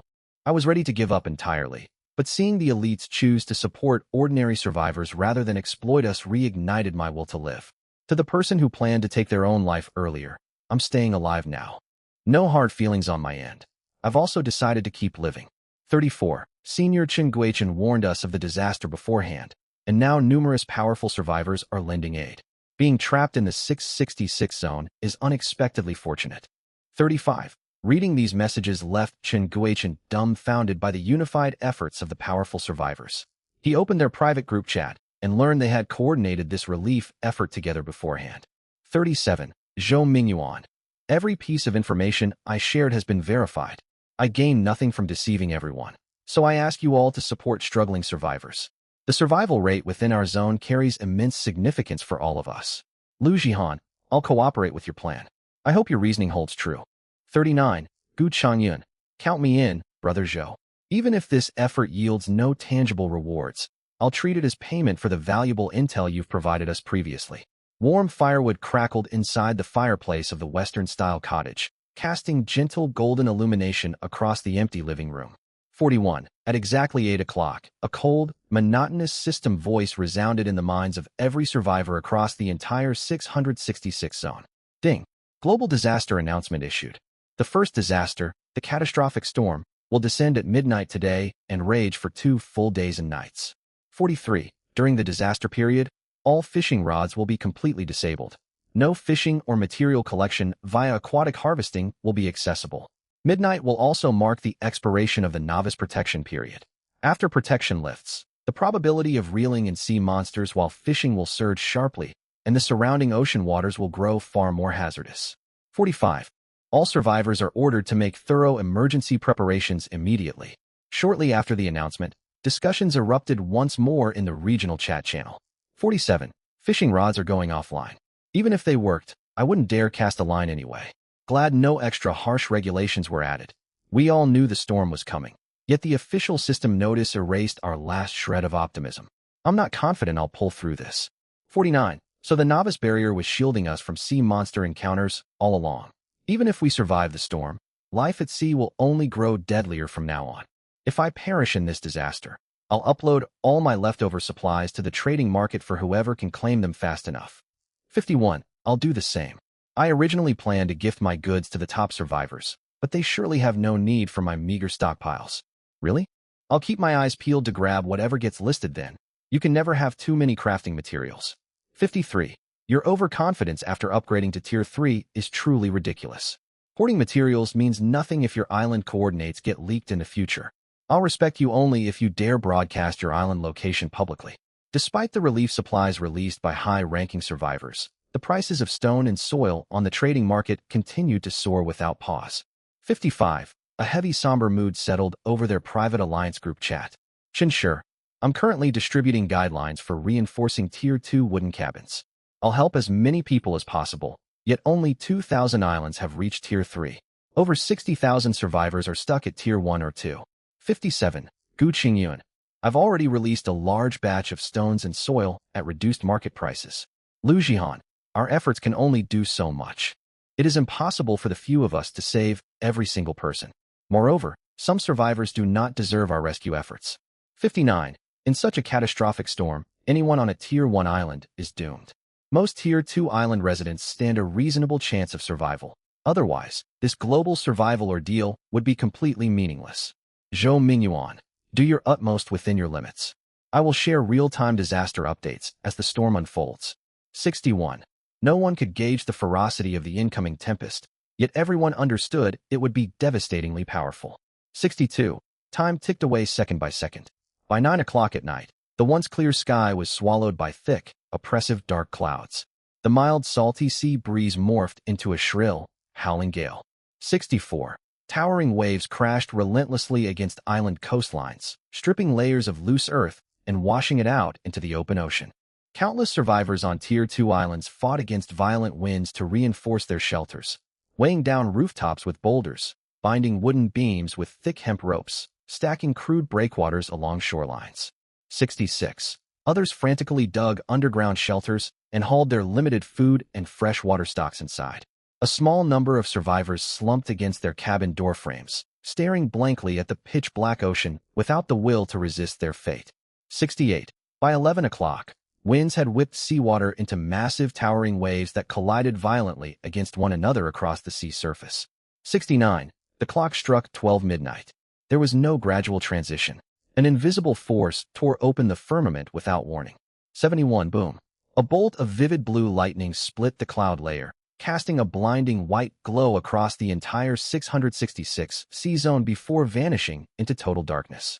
72. Violent gales erupted in full force the instant the light faded. A mournful wail cut through the sky as ferocious winds swooped down from the clouds alongside torrential downpours. 74. Heavy raindrops hammered every landmass with deafening patters, blanketing all visible scenery in a wall of white rain. 75. Thunder roared in continuous bursts, with purple lightning snaking wildly through the storm clouds. Several elevated islands narrowly avoided direct lightning strikes, leaving the sharp stench of burnt debris mixed with rainwater hanging thickly in the air. 77. Massive storm surges submerged numerous low-lying Tier 1 islands entirely. Once the floodwaters receded, all cabins, farm plots, and stored materials were swept away without a trace, leaving nothing but bare jagged rock formations behind. Screams, curses, wind howls, thunderclaps, and roaring waves intertwined into a chaotic racket, only to be drowned out by stronger gusts of wind moments later. 79. Sparse, fragmented messages trickled into the regional chat channel. Mom, Dad, I have no way to fulfill my filial duties in this life. I'm sending my love from this distant place before I'm gone. 81. Farewell, everyone. 82. This cruel world can keep my life. Good night, comrades. 83. All my supplies are uploaded to the marketplace. Carry on living for me. Perhaps departing this harsh realm is a form of mercy. Safe travels to all those passing on. 85. 60,000 survivors were as fragile as ants amid this heaven-sent disaster. Nobody knew how many would remain once the 2-day storm subsided, nor how many more lives the raging tempest would claim before it ended. Yet within Star Vane Resonance Island sheltered by the storm, an entirely tranquil scene unfolded. 87. Inside the cultivation chamber on the second floor of the Star Gathering Tower, silvery blue stellar energy circulated smoothly like flowing water. 88. Starstones embedded into the chamber walls emitted soft, gentle luminescence. Chen Guochen sat cross-legged atop a star-carved stone slab with his eyes shut tight. 90. Following the cultivation techniques recorded in Stellar Firmament Canon, he refined and condensed his stellar power through controlled breathing. The light barrier of the star formation defense array rippled gently against the raging storm outside the tower, acting as an impenetrable protective shell that blocked every blast of wind, sheet of rain, and bolt of lightning. 92. Absolute silence filled the tower interior, broken only by the faint low hum of flowing stellar energy. Chen Guochen submerged his entire consciousness in cultivation, completely oblivious to the world-shattering chaos raging beyond his island defenses. 94. Outside the array, dark storm clouds, raging thunder, and crashing tides. Inside the array, calm starlight, peaceful meditation, and steady cultivation progress. The storm had only just begun its rampage, and the true dangers unlocked by the end of the novice protection period were creeping toward every island atop the churning ocean waves. 96. Violent gales and torrential rain lashed the ocean surface, turning the entire 666 sea zone into a raging maelstrom with isolated islands adrift like floating duckweed. Nevertheless, a handful of islands stood firm against the disaster. 98. The storage warehouse on Treasure Holding Island was brightly lit, with crates of materials neatly categorized and stacked. 99. Stones, soil, grains and medicinal potions were all perfectly preserved inside the innate storage space of the Tier 3 island, untouched by the brutal storm outside. Gu Qingyun lay on his bed, a youthful softness lingering in his rounded facial features. His expression turned somber as he read the steady stream of farewells and distress messages flooding the regional chat. 101. A 10-meter-tall observation tower stood at the center of Wind Listener Island. Clad in a waterproof cloak, Chen Shi stood rigidly atop the tower as fierce winds whipped his cloak violently about his frame. 103. He narrowed his eyes and maximized his sensory perception, peering through the dense rain curtain to lock onto abnormal movements in the seawater west of his island. 104. Something unnatural lurked beneath the waves. With novice protection now lifted, the raging storm provided the perfect cover for sea monsters to launch land assaults. 106. They're here. 107. He rested his right hand firmly on the hilt of the long sword at his waist. 108. Three dark silhouettes burst out of the seawater hidden by storm surges in the next instant. 2-meter-long black-scaled sea monsters bared rows of sharp fangs and charged toward the island shore with a thick stench of brine and rot. 110.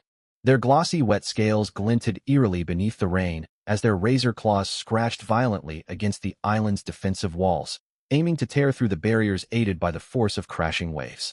Chen Shi leaped off the 10-meter observation tower without hesitation. 112. His longsword slid free from its sheath, unleashing a cold blade streak that sliced through the downpour. 113. Riding the momentum of his fall, he angled his body sideways and drove his sword straight toward the soft flesh on the neck of the leftmost sea monster.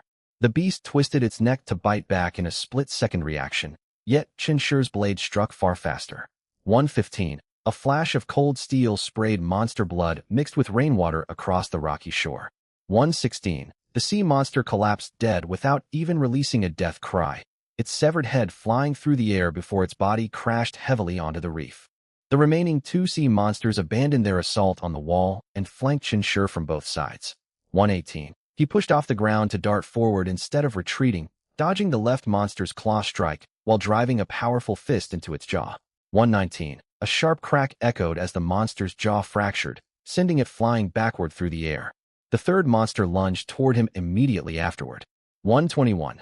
Chen Shi twisted his wrist to slash his sword upward, driving the blade into the soft underbelly between the creature's scale plates. 122. He twisted the blade sharply before pulling it free and stepping back. The entire sequence of attacks flowed with flawless precision, not a single drop of monster blood staining his clothing. 124. All three Tier 1 sea monsters were slain in merely dozens of seconds. 125. Chen Shi sheathed his blade, glanced down at the monster corpses strewn across the rocks, then returned to his cabin. Ancient towering trees covered Spirit Dwelling Island, their interlocking canopies forming a massive natural umbrella that blocked the majority of wind and rainfall. 127. Dozens of varied spirit beasts rested or patrolled around the island core cabin, standing vigilant as guardians. Yi Tian leaned lazily against a mahogany lounge chair with a goblet of fruit wine in hand, swirling the liquid slowly. 129. While storms howled outside his windows, his room stayed warm and fragrant amid the gentle patter of rain against the glass. Pathetic bunch of people, wailing over a simple storm. He scoffed while scanning the farewell messages in the regional chat. 131. It's laughable that Chen Guichen, Chen Shi, and the others waste their efforts aiding these helpless survivors. They do not seem worthy of my attention anymore. A spotted spirit beast rubbed its head against his trousers in a gesture of submission. Yi Tian nudged the creature away irritably. Go stand guard at the entrance. Do not let smaller wild creatures sneak in and ruin my spirit fruits. The beast whined softly before obediently trotting off to its post. Spirit Dwelling Island naturally drew wild spirit beasts from the surrounding ocean. Wild fauna inhabited the island from the very beginning, allowing Yi Tian to easily tame over a dozen spirit beasts. He never needed to lift a finger for island maintenance or combat, letting his beasts handle all labor and battles for him. In his opinion, direct physical combat was crude and unnecessary. Commanding spirit beasts was the superior path to power. Chen Guichen may have claimed first place in the individual tournament, but his strength stems only from brute force. He sipped his wine with haughty disdain. When the regional conflict mentioned by Zhou Mingyuan begins, my spirit beast army will demonstrate true dominance. Clearwater Island was immaculately maintained down to every blade of grass and wooden beam within its structured layout. Lu Jihan sat at his writing desk, covered in sheets of paper filled with dense calculation formulas. Rolling thunder outside his window did nothing to distract him as he scribbled calculations rapidly across the parchment. A crystal array disk on his desk glowed faintly, displaying real-time operational data for the island protection barrier. Lu Jihan glanced briefly at the readings, confirmed all values matched his predicted parameters, and refocused on his work. Continuous clanging hammer strikes drowned out the storm noises inside the forging workshop of Molten Reef, Smithing Island. Blazing furnace fire cast a crimson glow over Shi Meng's sweat-slicked physique.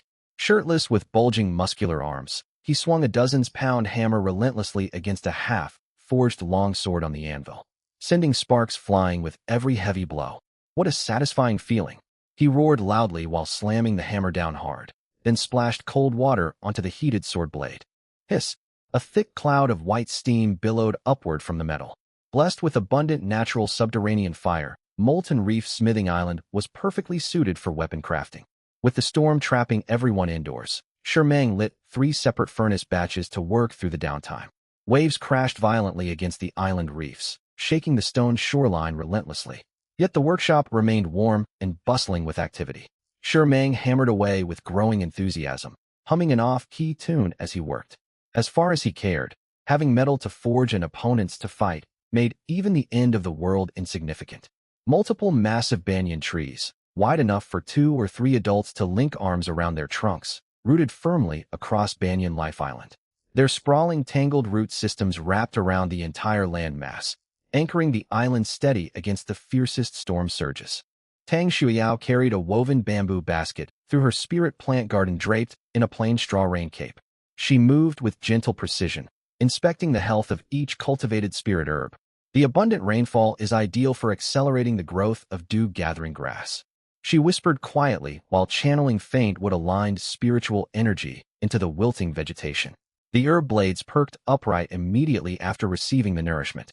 Her island specialized in botanical cultivation, while other survivors panicked over storm damage to their shelters. Tang Shuiao capitalized on the heavy rainfall to mature a batch of low-grade spirit plants. She had also planted natural wave-breaking forest belts along all island shorelines. After finishing her garden inspection, she retreated to her treehouse to draft a spirit plant maintenance guide for storm conditions, before posting the document directly to the regional chat channel. A single oil lamp burned steadily inside the study of Inside Island. Zhou Mingyuan sat at his desk before 3 translucent floating screens, one displaying the public regional chat, another for the private alliance group, and the third feeding real-time intel refreshed by his innate talent. Ding! Intel acquired. Abandoned unclaimed islands will spawn across ocean waters following the storm disaster, accompanied by full resource regeneration across these landmasses. Ding! Intel acquired. Trustworthy survivors within Zone 666 include Chun Guichen, Chen Shi, and other listed individuals. Ding! Intel acquired. Total available fishing rod uses will be reduced by an unknown mechanism once the storm concludes. He jotted down each piece of new information methodically into a notebook with a calm expression. Boom. Another deafening thunderclap boomed overhead. Qin Xiaoyang kicked a solid stone table out of irritation, shattering the thick stone slab into countless fragments instantly. All this racket is infuriating. Fortress Island boasted unparalleled defensive capabilities, its landmass composed entirely of tough black iron bedrock impervious to ordinary storm damage. Even so, Qin Xiaoyang seethed with restlessness, born with an innate hunger for battle.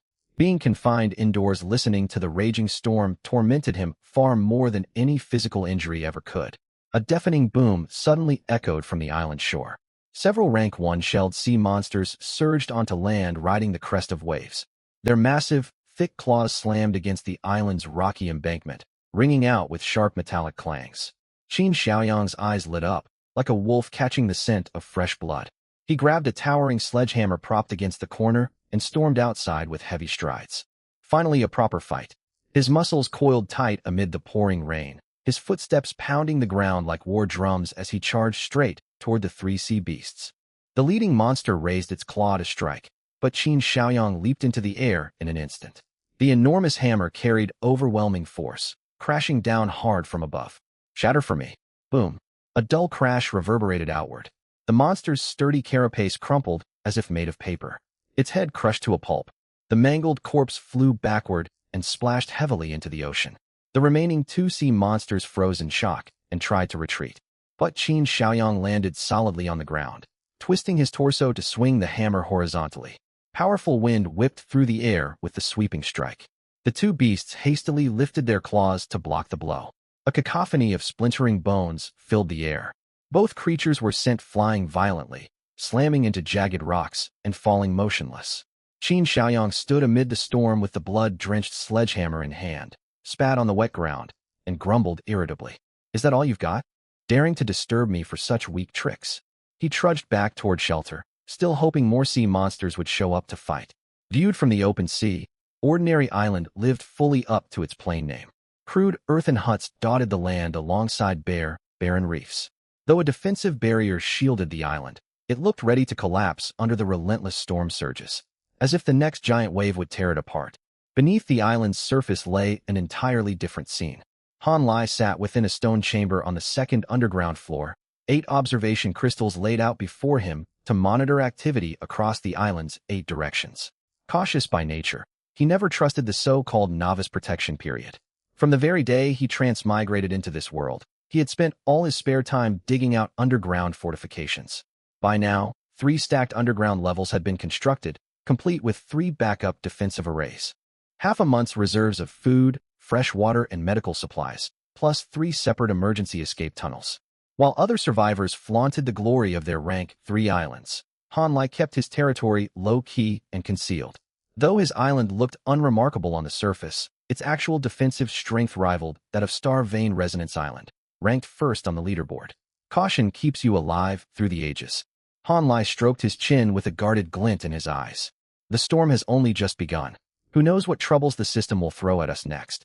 He deactivated several non-essential crystals to conserve energy, leaving only 2 to monitor the coastline. Leaning against the stone wall, he closed his eyes to rest. Those who flaunt their strength die young. Staying alive is the only true priority. The silvery blue stream of stellar power slowly retracted, flowing fully into every vessel and limb of Chen Guochen. He exhaled deeply and opened his eyes gently, the faint stellar patterns lingering around his body fading away layer by layer. Overnight intensive cultivation had refined his stellar power into a thick, stable reservoir. His meridians had been widened and tempered repeatedly, his physical form undergoing another round of evolution. Every tendon and bone thrumming with tangible, substantial power.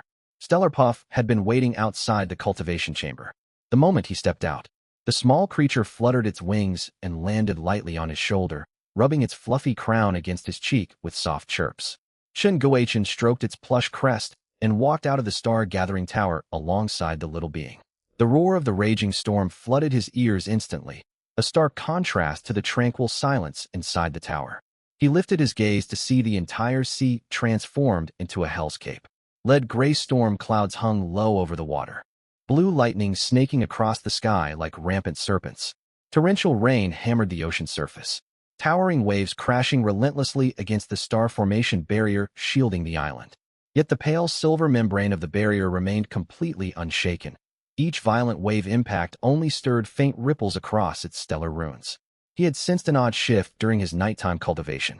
The stellar energy within the tower felt far less abundant than usual, the steady flow of cosmic power growing noticeably thin. He had initially brushed it off as his own misperception, but gazing out at the raging tempest now, the truth dawned on him. Thick cloud cover blocked most stellar essence from the heavens, severing the primary source feeding the star-gathering tower, and drastically cutting his cultivation efficiency. He tapped his interface to open the global survivor chat channel. The scrolling messages were filled with desperate final words and frantic pleas for help. A system statistic floated clearly on his screen. Thousands of survivors from Sector 666 had perished in just one night. Nearly all Rank 1 islands had been wiped out entirely. Many Rank 2 islands suffered collapsed shorelines eaten away by waves, wooden dwellings destroyed, and supplies washed away by seawater. While some inhabitants survived the physical damage, their stockpiles were nearly gone. Torrential rain and plummeting temperatures pushed countless survivors into overwhelming despair. Chen Guochen stared at his system panel, deep in thought. The storm would rage on for a long while. Though it barely affected his personal safety, his fishing rod had stopped functioning, cutting off his main source of materials. Key resources required for the puppet workshop, refined iron, gears, solar panels, and electrical wiring were now impossible to obtain, leaving him stuck with no room for progress. His only viable solution lay with the first random Secret Realm teleport scroll in his possession. If he could acquire the second scroll and teleport into a secret realm to explore, he might gather the missing materials he needed. This natural disaster alone proved that subsequent catastrophes would be far deadlier. Even with the inherent dangers of the secret realm, the risk was one he had to take. After mulling over his plan, he opened an exclusive group chat created by Zhou Mingyuan for top-tier survivors. Chen Guichen, I'm looking to purchase refined iron, gears, solar panels, electrical wiring, and energy cores. Send me a private message to negotiate prices if you have any stock available. 2 replies popped up immediately after his message was sent. The storm left most survivors with nothing to do but linger in the chat. Shermang sent a rough, bold message. My Melted Reef Island workshop can mass-produce refined iron and gears. Supply me with enough raw iron ore, and I can make as many as you need. I've got you covered for both materials. Shortly afterward, Lu Jihan responded. I have stock of solar panels and electrical wiring. A spark of excitement flashed across Chen Guichen's eyes, and he opened separate private chat windows with the 2 people. He messaged Shermang first. Chen Guichen, what are your rates for refined iron and gears respectively? Shermang, 100 units of raw iron are needed to synthesize a single piece of refined iron, while 1 gear costs 5 units of raw iron to forge. I won't mark up the price excessively. 110 raw iron per refined iron piece, 10 raw iron per gear. You can also trade other valuables instead of, or if you prefer. Chen Guichen was stunned upon reading the cost for refined iron. Constructing a single 4th-rank puppet required 10,000 units of raw iron. The expense was simply unaffordable for the time being. Chen Guichen, I'll hold off on purchasing refined iron for now and reach out later if I need it. I'll take 80 gears, paid in raw iron. Shermang, no problem. Hit me up anytime you need something, and the gears will be delivered to you by tonight. Chen Guichen then switched to his private conversation with Lu Jihan. Chen Guichen, what prices are you asking for solar panels and wiring? Lu Jihan, you must be crafting some kind of technological device with these materials. If you tell me what you're building, I'll gift you 1 solar panel and 3 units of wiring free of charge. Chen Guichen, I'm constructing combat and logistics puppets. Lu Jihan, would these puppets be available for trade? Chen Guichen, I don't currently have any materials I'm in urgent need of. I'd be willing to trade if you possess energy cores. Lu Jihan, I can provide those. 1 solar panel for 10 raw iron units. 1 unit of wiring for 3 raw iron units. Chen Guichen, that works for me. Give me a moment. Closing the chat with Lu Jihan, Chen Guichen found Tang Shuiyao in the group member list and sent her a message. Chen Guichen, hello, sorry to bother you. Would you be interested in plant nutrient solution? Attached is an image of the item. Tang Shuiyao, yes, absolutely. How many bottles do you have? Chen Guichen, 3 bottles. I can come to you for further trades if I obtain more in the future. Tang Shuiyao, that's wonderful, thank you so much. What would you like in exchange? Chen Guichen, 30 raw iron units per bottle. Is that acceptable? Tang Shuiyao, I'll give you 100 raw iron units for all 3 bottles. Please come to me first if you get more stock later on. Chen Guichen, it's a deal. Chen Guichen reopened his private chat with Lu Jihan. Chen Guichen, I'll trade for 3 solar panels and 40 units of wiring. Lu Jihan, I've listed the items for trade on the market interface, including the free complimentary pieces I promised. You can complete the exchange right away. He now had all materials required to build 4 automated logistics puppets, ready to put them to work once the storm subsided. Next, he brought up the topic of the Secret Realm teleport scrolls within the group chat. Chen Guichen, does anyone here own a random Secret Realm teleport scroll? Shermang, never heard of such an item, but it sounds extremely valuable. Yi Tian, a secret realm? Could you share more details about this item? Chen Guichen? Gu Chengyan, sir, you always seem to get your hands on rare supplies. I didn't see your earlier message, but I also have a stock of wiring and gears. Feel free to contact me for future purchases. Lu Jihan, I have 1 scroll matching that description. I've sent a photo to your private chat for you to verify. Chen Guichen, got it. At Gu Chengyun, thanks a lot. I'll reach out to you for supplies next time. Yi Tian, why send it privately? We're all in the same group.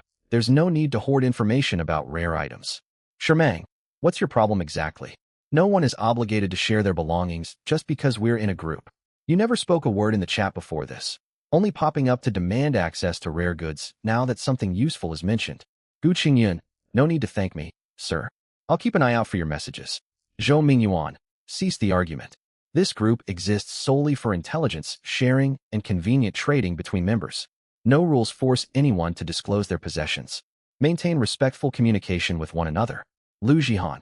Check if this matches your scroll. Random Secret Realm Teleport Scroll 2. Shen Guichen. This is exactly it. I hold Random Secret Realm Teleport Scroll I. Shen Guichen. We can activate both scrolls simultaneously. We'll split any collective loot based on individual needs, while any items obtained solo belong entirely to the finder. Does this arrangement work for you? Lu Jihan. I agree to the loot distribution terms. To prevent unforeseen dangers, we should sign a binding contract prior to teleportation for mutual safety. I can provide the contract scroll for your review. Attached is an image of the contract document. Shen Guichen already owned a contract scroll item himself, so he gave his immediate approval after reading the terms. Shen Guichen, acceptable. Let's finalize the specific clauses of the contract. Lu Jihan. The terms are straightforward. The loot agreement we discussed, alongside a clause forbidding either party from harming the other in any form, including harboring hostile intentions toward one another. Shen Guichen. I have no objections that we'll make preparations and depart at noon once the contract is signed. Lu Jihan agreed. Ding. Survivor Lu Jihan has sent a contract signing invitation. Contract clauses are listed as follows. Do you accept the contract? Accept. Once the contract was formally sealed, Shen Guichen headed for the Star Rune Workshop. He placed a stellar power crystal into the workshop slot to begin etching stellar runes onto his equipment. He had put off rune carving previously due to the steep cost. Carving a single high-grade rune required a drop of stellar marrow fluid or 1/10 of a stellar spirit stone. Combined with the lack of immediate threats, he had prioritized pure cultivation instead. What's more, he could not yet comprehend the contents of a comprehensive guide to basic stellar rune engraving. He selected his meteor spear first, engraving the piercing stellar rune onto the weapon.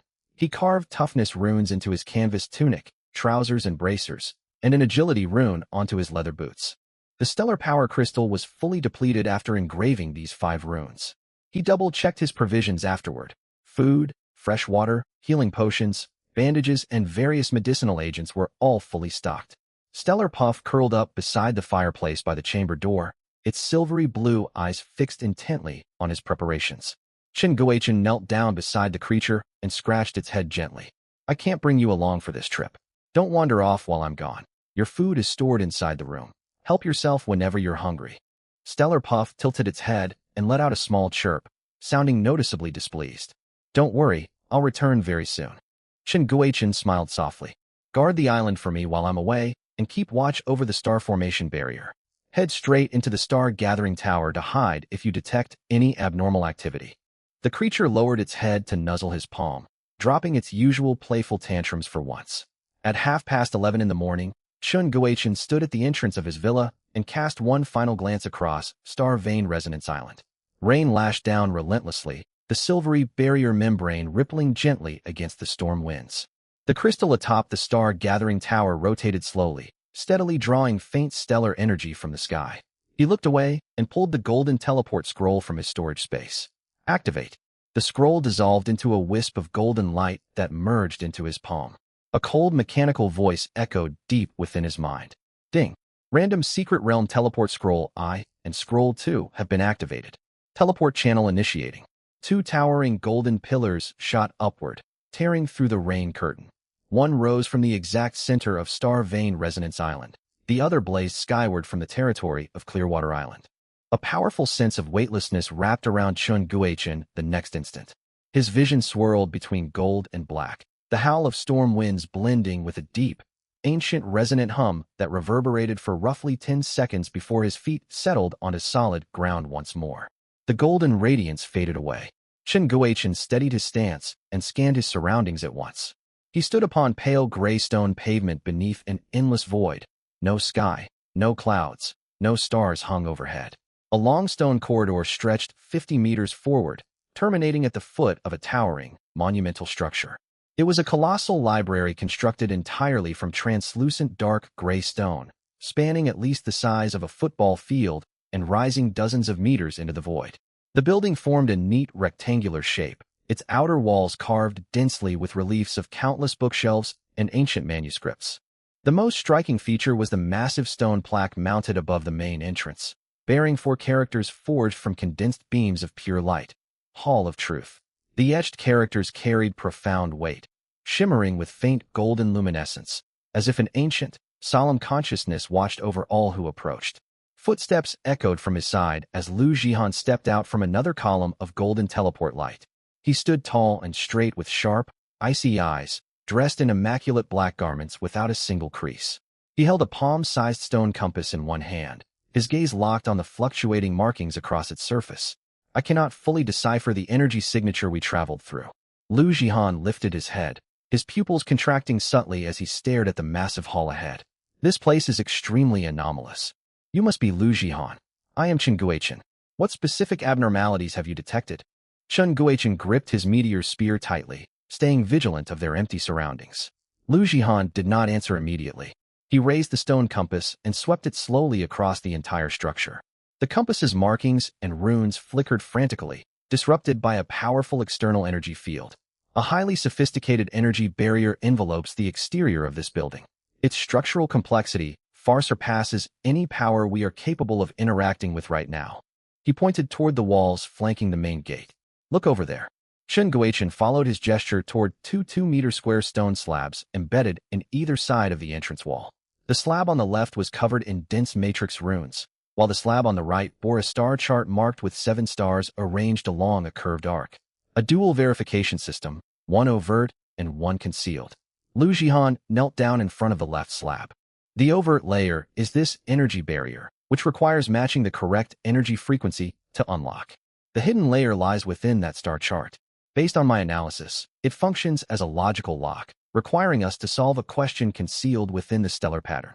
Lu Jihan rose to his feet, folding his arms across his chest as his gaze shifted repeatedly between the rune slab and the celestial diagram. Give me 10 minutes.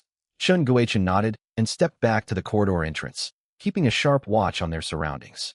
An oppressive silence hung heavy over this pale gray space. There was no wind, no flowing water. Even the sound of his own breathing seemed swallowed whole by the empty void. A quiet sound of disapproval escaped Lu Jihan a short while later. Chen Guichen turned to face him. Lu Jihan stood before the rune slab, his right hand hovering above the rune matrix as his fingers traced rapid, precise patterns through the air like calibrating a delicate precision instrument. His focus was absolute, faint golden light swirling within his pupils, a clear sign his innate talent was operating at full capacity. Analytical vision. Lu Jihan spoke without lifting his gaze. I have mapped the framework of the energy barrier. It consists of stacked multi-frequency oscillatory fields. Every rune group vibrates at a unique frequency. We only need to identify the base frequency and its corresponding multiples to break the seal. As he finished speaking, he pressed his palm firmly downward onto the slab. The rune matrix across the left slab lit up with pale blue radiance, the glow flowing along every carved groove until the entire stone surface was bathed in blue light. Lu Jihan lowered his hand and let out a long breath, sweat glistening across his forehead. The overt barrier is unlocked. Now for the hidden seal. He walked over to the star chart and tilted his head upward to study the 7 curved stars. Chen Guichen joined him, also gazing up at the celestial engraving. The 7 stars varied greatly in size. The leftmost star was the largest and brightest, gradually shrinking toward the right until the final star was no bigger than a grain of rice, nearly indistinguishable from the background. The arc they formed was imperfect, marked by 2 obvious gaps where portions of the pattern appeared deliberately erased. 7 stars, 2 empty gaps. Lu Jihan muttered to himself, tapping a finger lightly against his chin. This is no ordinary star chart. It poses a question centered on absence. 2 stars are missing within these 2 fractured sections. He fell silent for 2.5 minutes, the golden glow in his pupils growing brighter by the second. I've figured it out, Lu Jihan suddenly said. The diagram is asking for the identities of the 2 missing celestial bodies. Chen Guichen studied the fractured spaces, then the remaining stars on the arc. He possessed no expertise in astronomy or runic lore, yet he noticed a critical detail. The largest star on the far left and the tiniest star on the far right aligned perfectly with the start and end points of the rune matrix carved into the opposite slab. Is there something unusual about the biggest and smallest stars? Chen Guichen asked. Lu Jihan glanced at him, a flicker of surprise crossing his expression before he returned his attention to the star chart.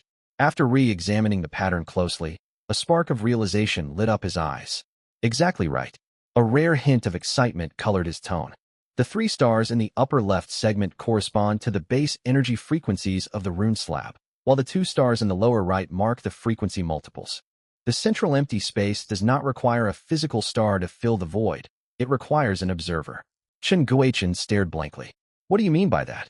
This star chart was designed specifically for individuals bearing unique, innate talents. Lu Jihan turned to face the celestial carving and lifted both hands into the air. It needs one person capable of perceiving the visible and hidden layers, energy and logic, structure and flaws. My field of vision alone is insufficient, but paired with your enhanced perception ability, we meet the exact requirements to unlock it. He looked toward Chen Guochen. Can you make out the fine textures on the surface of that largest star? Focus not merely on its shape, but the flow of the halo surrounding it. Chen Guochen concentrated his focus on the massive star, as instructed. Nothing out of the ordinary registered for the first few seconds.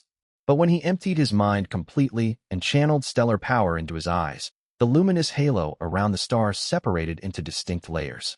Silver light spread outward from its core to form 3 spiral arms, each arm pointing toward a separate direction. There are 3 luminous streaks shaped like spiral arms extending outward. Chen Guochen described the sight. Which arm points directly toward the center of the diagram? The second spiral arm, counting from the left. Lu Jihan immediately adjusted the position of his right palm, pressing it against the exact center of the star chart. At the same time, his left hand quickly etched several symbolic markings across the rune matrix slab. The instant their combined energies surged into the celestial diagram, the entire star chart burst into blazing golden light. All 7 stars erupted with harsh golden radiance, and 2 brand new stars materialized out of thin air within the broken gaps. The star filling the left gap was deep sapphire blue, resembling a drop of solidified ocean water. The star filling the right gap burned brilliant pure white, its heat warping the surrounding space slightly.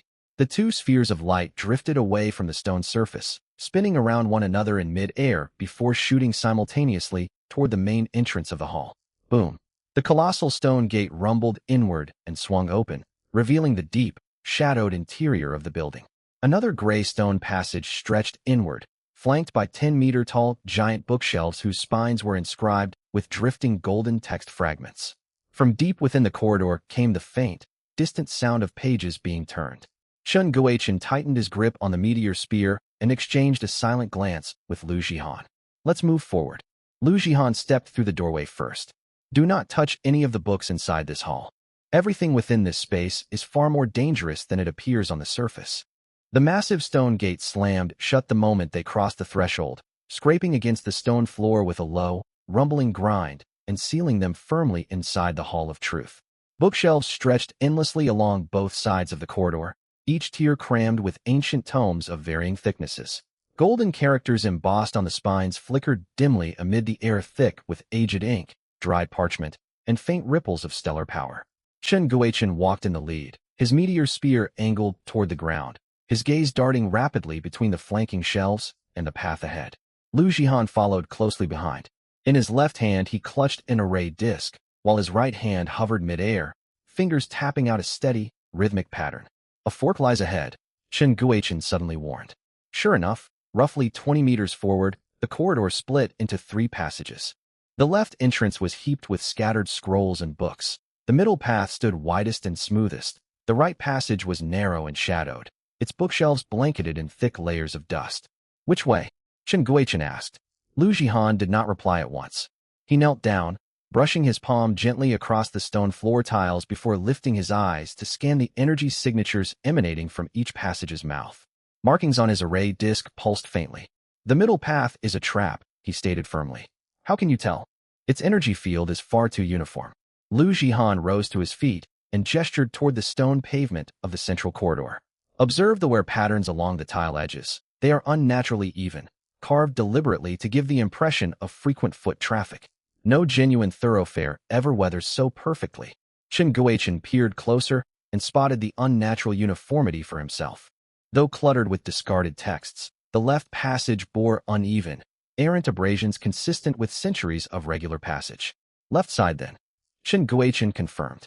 The left, Lu Jihan affirmed. Those scattered manuscripts are not mere debris, they mark the way forward. They turned into the left corridor. As Chen Guochen stepped over the piled volumes, he caught sight of an open book covered in intricate geometric sigils whose lines flowed slowly across the page. He did not linger, hurrying to catch up with Lu Jihan. This passage was nearly half the width of the original main corridor, yet the bookshelves towered higher, measuring upwards of 15 meters. Their golden inscriptions merged into a glowing ribbon high overhead. After roughly 100 meters, the space abruptly opened into a circular great hall. 30 meters in diameter with a soaring domed ceiling, the hall was crowned by a massive circular crystal that swirled with shifting light. The floor was laid with black and white fan-shaped stone slabs arranged into a colossal spiral formation.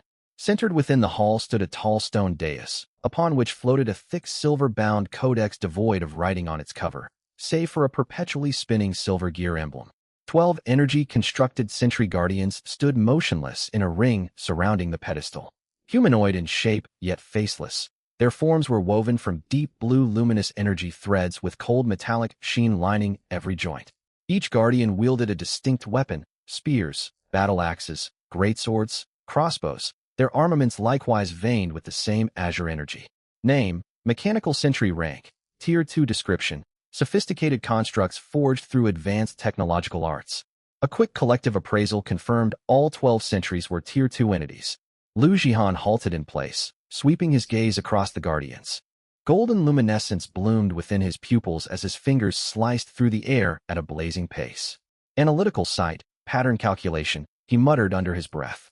Their energy cores are positioned slightly left of the lower abdomen. 3 layers compose their outer energy circuitry: an outer dense defensive shell, a middle energy conveyance layer, and the core nested deepest within. A lethal strike must pierce all 3 barriers simultaneously. Chen Guochen tightened his grip on the meteor spear, the tip slanting toward the ground. Do they follow predictable combat patterns? They do, Lu Jihan explained. The 12 sentries are fixed in position, grouped in trios arrayed circularly around the dais. Their internal circuits are continuously charging. Should any outsider step within 10 meters of the pedestal. A soft click cut his words short as the fan-shaped tile directly before Chen Guochen's left foot sank half an inch downward. The spear-wielding sentry nearest to them lunged without warning. It moved so swiftly it left barely a trace in the air, its spear hurtling straight for Chen Guochen's face capped with a swirling vortex of condensed energy. Chen Guochen stood his ground. The meteor spear snapped upward from the earth, its 5,000 gene bulk slamming hard against the incoming spear shaft. Clang! The collision of metal and resonant energy boomed like 2 mountains crashing together.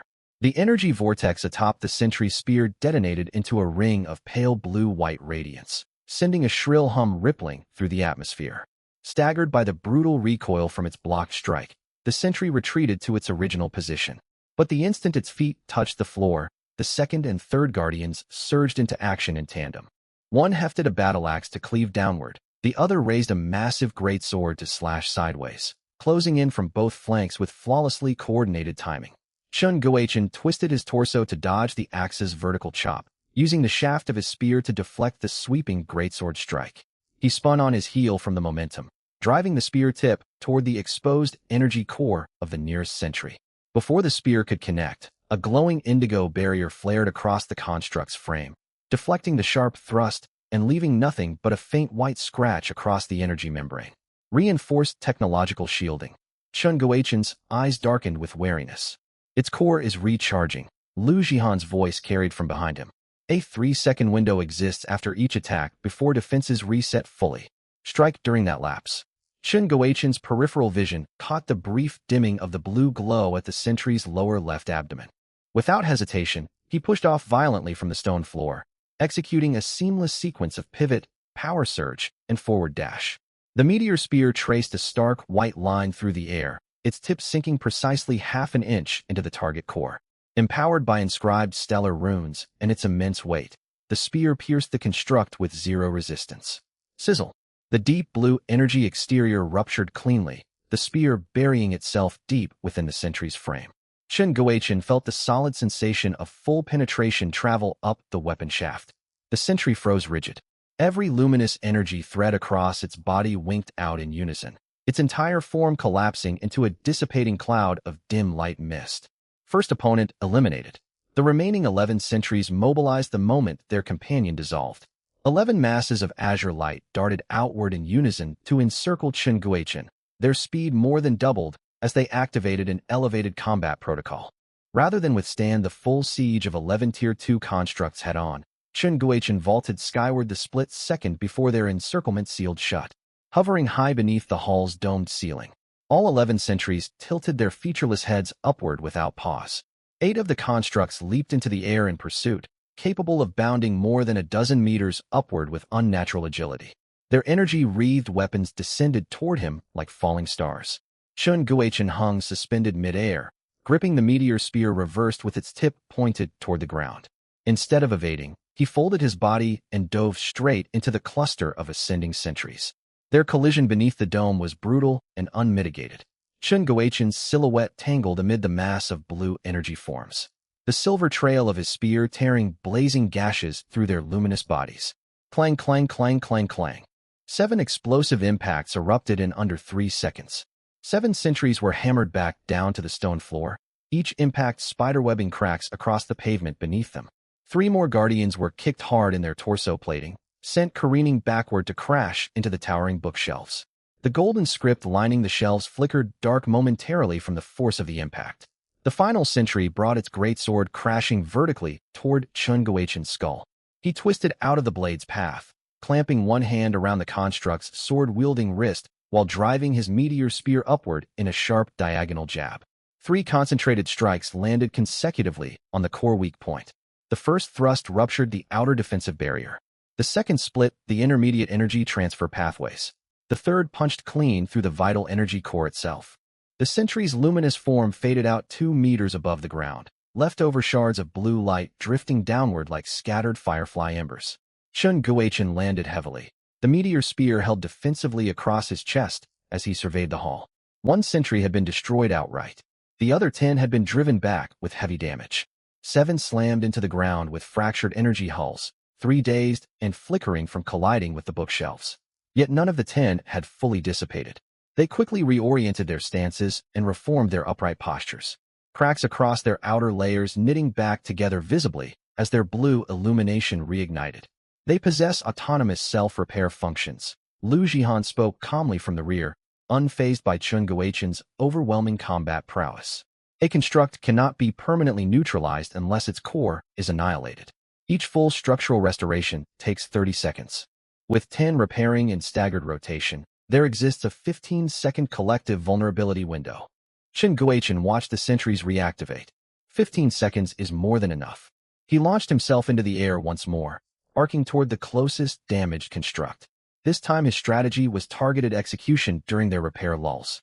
Supported by Lu Jihan's real-time analysis of repair cycles and fleeting core exposure windows, each diving strike from Chen Guichen landed with pinpoint accuracy.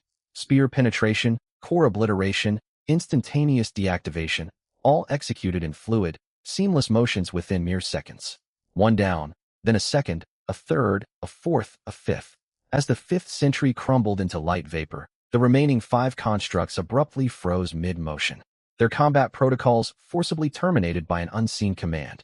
Their luminous energy dimmed rapidly, retracting entirely into their internal cores, leaving the 5 figures standing inert and motionless once again. Silence washed back over the great hall, broken only by the slowly rotating ceiling crystal casting shifting patterns of light across the space. Chen Guichen touched down, propping the spear shaft against the floor to steady his breathing. Lu Jihan walked forward, the readings on his array disk stabilizing completely. He studied the dormant sentries with a pensive expression. They were waiting for us. Waiting. Chen Guichen frowned. These sentries were programmed for assessment trials, not outright slaughter. Lu Jihan nodded toward the silver floating codex on the stone dais. We have satisfied the trial criteria and passed screening. He ascended the dais steps and gazed up at the hovering silver tome. The gear emblem etched into its cover began spinning faster at his approach, releasing a string of fine clicking sounds. Name: Codex of Legacy Rank, Special Grade. Description: grants personalized truths suited to the bearer upon successful trial clearance and physical contact. The true reward awaits now. Lu Jihan drew in a slow breath. This is the Codex of Legacy. He stretched out a hand to brush his fingertip against the revolving silver gear. The gear ground to an immediate halt upon contact. The entire codex flared open violently, pages fluttering like butterfly wings as dense silver runes and geometric diagrams materialized across every sheet. The written characters condensed into a soft white mass of light that streamed down his forearm and surged into his forehead. Lu Jihan's frame shuddered faintly from the influx of knowledge. Chen Guochen tightened his grip on his spear, maintaining vigilant watch over the surrounding area. Roughly 10 seconds passed before the codex's radiance faded, the tome closing once more to hover stationary in place. Lu Jihan lowered his hand slowly, standing with eyes shut for several heartbeats before opening them. The golden glow within his pupils had nearly doubled in intensity. He exhaled a long breath, barely containing his quiet exhilaration. Law of deduction. Chen Guochen waited patiently, without pressing for details. After a pair of deep breaths to calm his excitement, Lu Jihan elaborated. My innate talent is the eye of order. This codex granted its advanced application, the law of deduction. Put simply, it elevates my ability from passive observation to active foresight. By expending mental energy, I can construct layered predictive models within my mind, simulating multiple potential outcomes of any complex situation simultaneously. Chen Guochen's expression shifted with quiet interest. The tactical value of this ability was immense. In battle, it would let him forecast enemy movements. During ruin exploration, it could preempt fatal traps. When allocating resources, it would calculate the most optimal solution every time. Congratulations, Chen Guochen offered sincerely. I owe this to you. Lu Jihan turned toward him with genuine earnestness.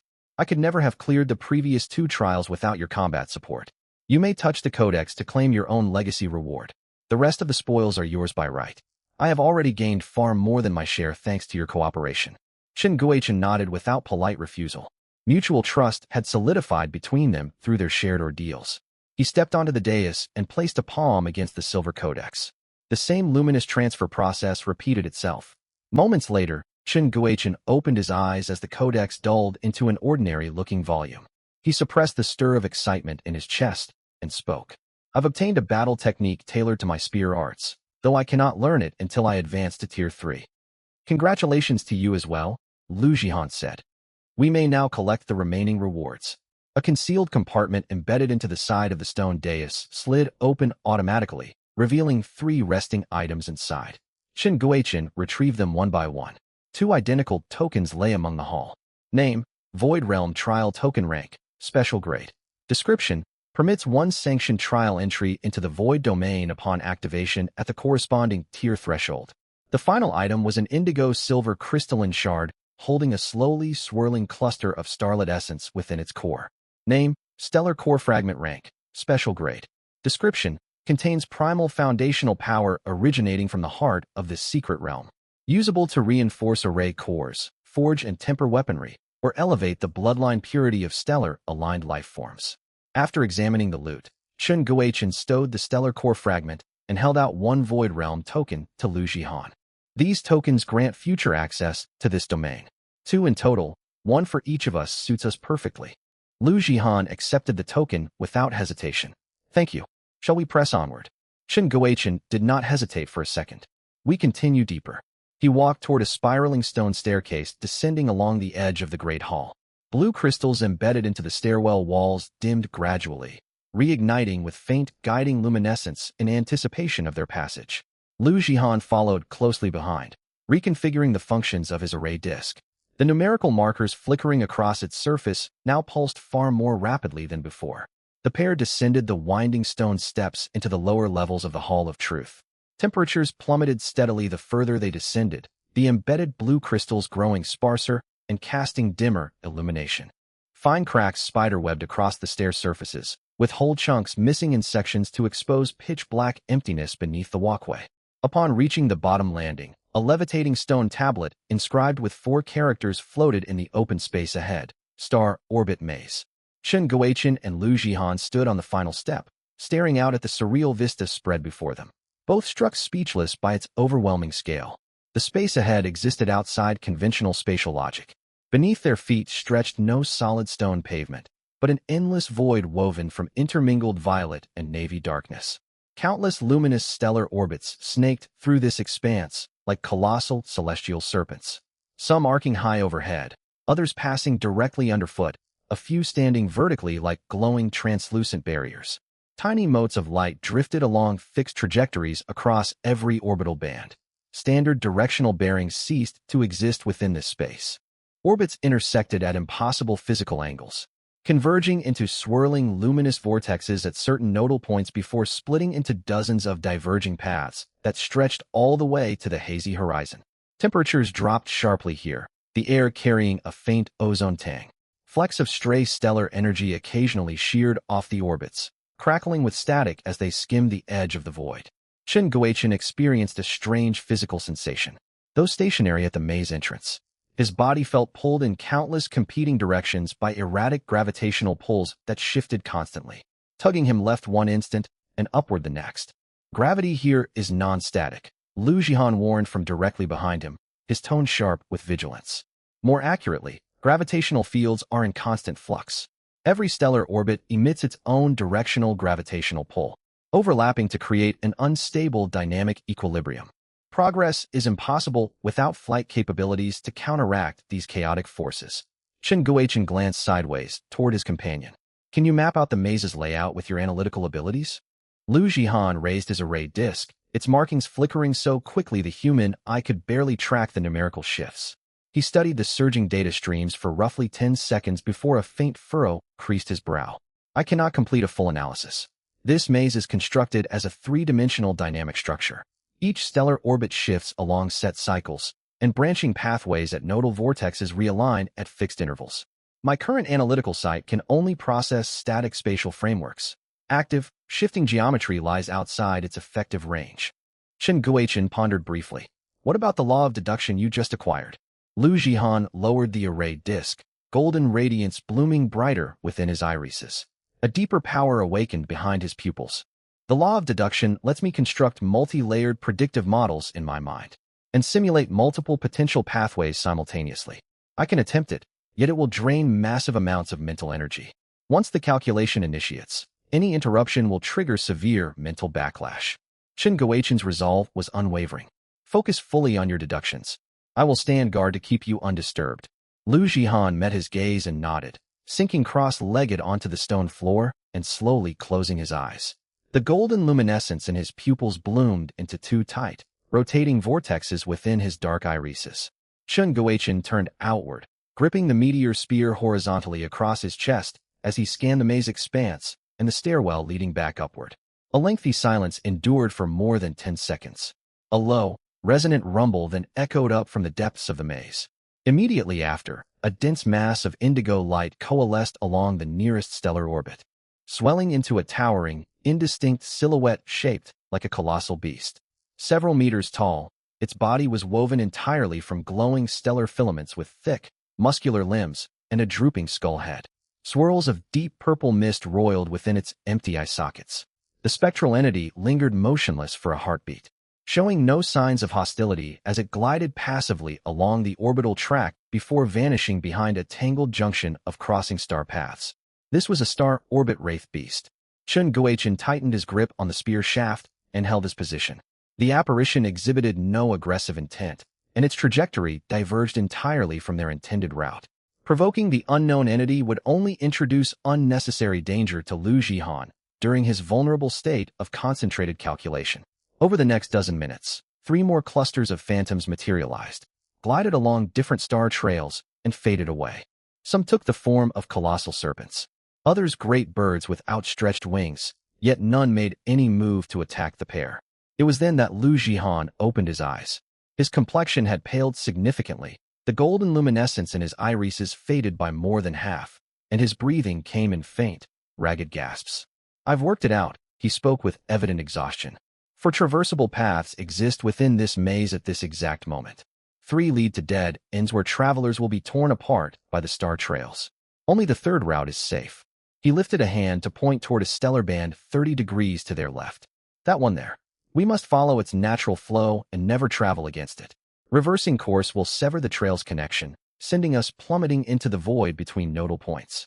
Chen Guoqian followed his gesture toward the indigo luminous ribbon winding through the empty void. Wide enough for 2 people to travel side by side, tiny motes of light drifted steadily along its fixed course. Carry me in flight. Lu Jihan stood and stowed his formation plate. I'll navigate. You manage altitude and velocity, starting from the first branch path. Chen Guochen nodded, slung Lu Jihan onto his back, and lifted smoothly off the ground. The moment his feet left the surface, the turbulent gravitational fields of the star trail maze tugged sharply toward the star trails on their right. He settled his weight firmly to steady his posture. The flight capability granted by their bonded star cluster shone with its true purpose here. No matter which direction gravity pulled, he could stabilize his aerial stance and adjust his trajectory just as naturally as a native sky-dwelling beast. Let us go. He carried Lu Jihan skimming along the surface of the first star trail, maintaining a low altitude with his toes hovering less than half a meter above the luminous band. This method let them harness the trail's inherent momentum to cut flight expenditure while allowing an immediate upward retreat should any sudden danger emerge. The passage along the first star trail was relatively short. After roughly 5 minutes of flight, they reached a junction where the trail split into 5 diverging branches. Fine dark crimson cracks had spread across the surface of 3 of these branches. Take the second branch from the left, Lu Jihan instructed. Without hesitation, Chen Guochen altered his path at the junction and glided onto the designated stellar ribbon. Barely 10 seconds after they passed the node, a dull detonation boomed behind them. The 3 cracked star trails shattered into countless fragments, swallowed whole by the boundless void without a trace. Lu Jihan did not glance backward. An active meteor stream awaits us in 3 minutes' time. Chen Guochen adjusted his flight path in strict accordance with Lu Jihan's directions. The second star trail was broader than the first, yet the luminous particles upon its surface flowed noticeably faster. He held his flight height steady, tweaking his pitch and yaw to trace the winding trail, carving a fluid arc through the void. 3 minutes later, a stretch of space littered with countless tiny meteor fragments unfolded ahead. The rocks ranged from fist-sized to basin-sized, their surfaces veined with smoldering dark red magma. They rotated sluggishly along erratic paths, occasionally colliding to burst into sprays of tiny sparks. Fly straight through, Lu Jihan said. The meteors follow predictable trajectories and are not densely clustered. Your flight skill is more than sufficient for a safe crossing. Chen Guochen did not slow his speed. He surged forward with Lu Jihan secured on his back and plunged into the meteor field. A fist-sized meteor streaked diagonally across his flight path from the upper right. Instead of dodging, he twisted his torso and swept the meteoric spear horizontally. The shaft struck the meteor's flank squarely, deflecting it into a larger boulder. The 2 celestial bodies collided and disintegrated into drifting dust. Moments afterward, 3 basin-sized meteors bore down on him head-on in a triangular formation. Chen Guochen shot sharply upward to skim over the top edge of the highest meteor. He then dove instantly to slip through the narrow gap between the remaining 2 rocks. The opening between the meteors was barely wide enough for the 2 of them to pass. He could feel scorching heat rolling off the meteor surfaces brushing against his calves as he flew through. Every movement was executed with 0 unnecessary delay or pause. Once clear of the meteor stream, the star trail ahead narrowed by nearly half. The surrounding void deepened into an inky black, and the white, glowing motes on the trail shifted to a frigid silvery blue hue. Reduce speed at once, Lu Jihan warned abruptly. Phantom creatures lie ahead. Chen Guochen slowed as ordered and hovered several meters above the star trail surface, peering down the length of the luminous path.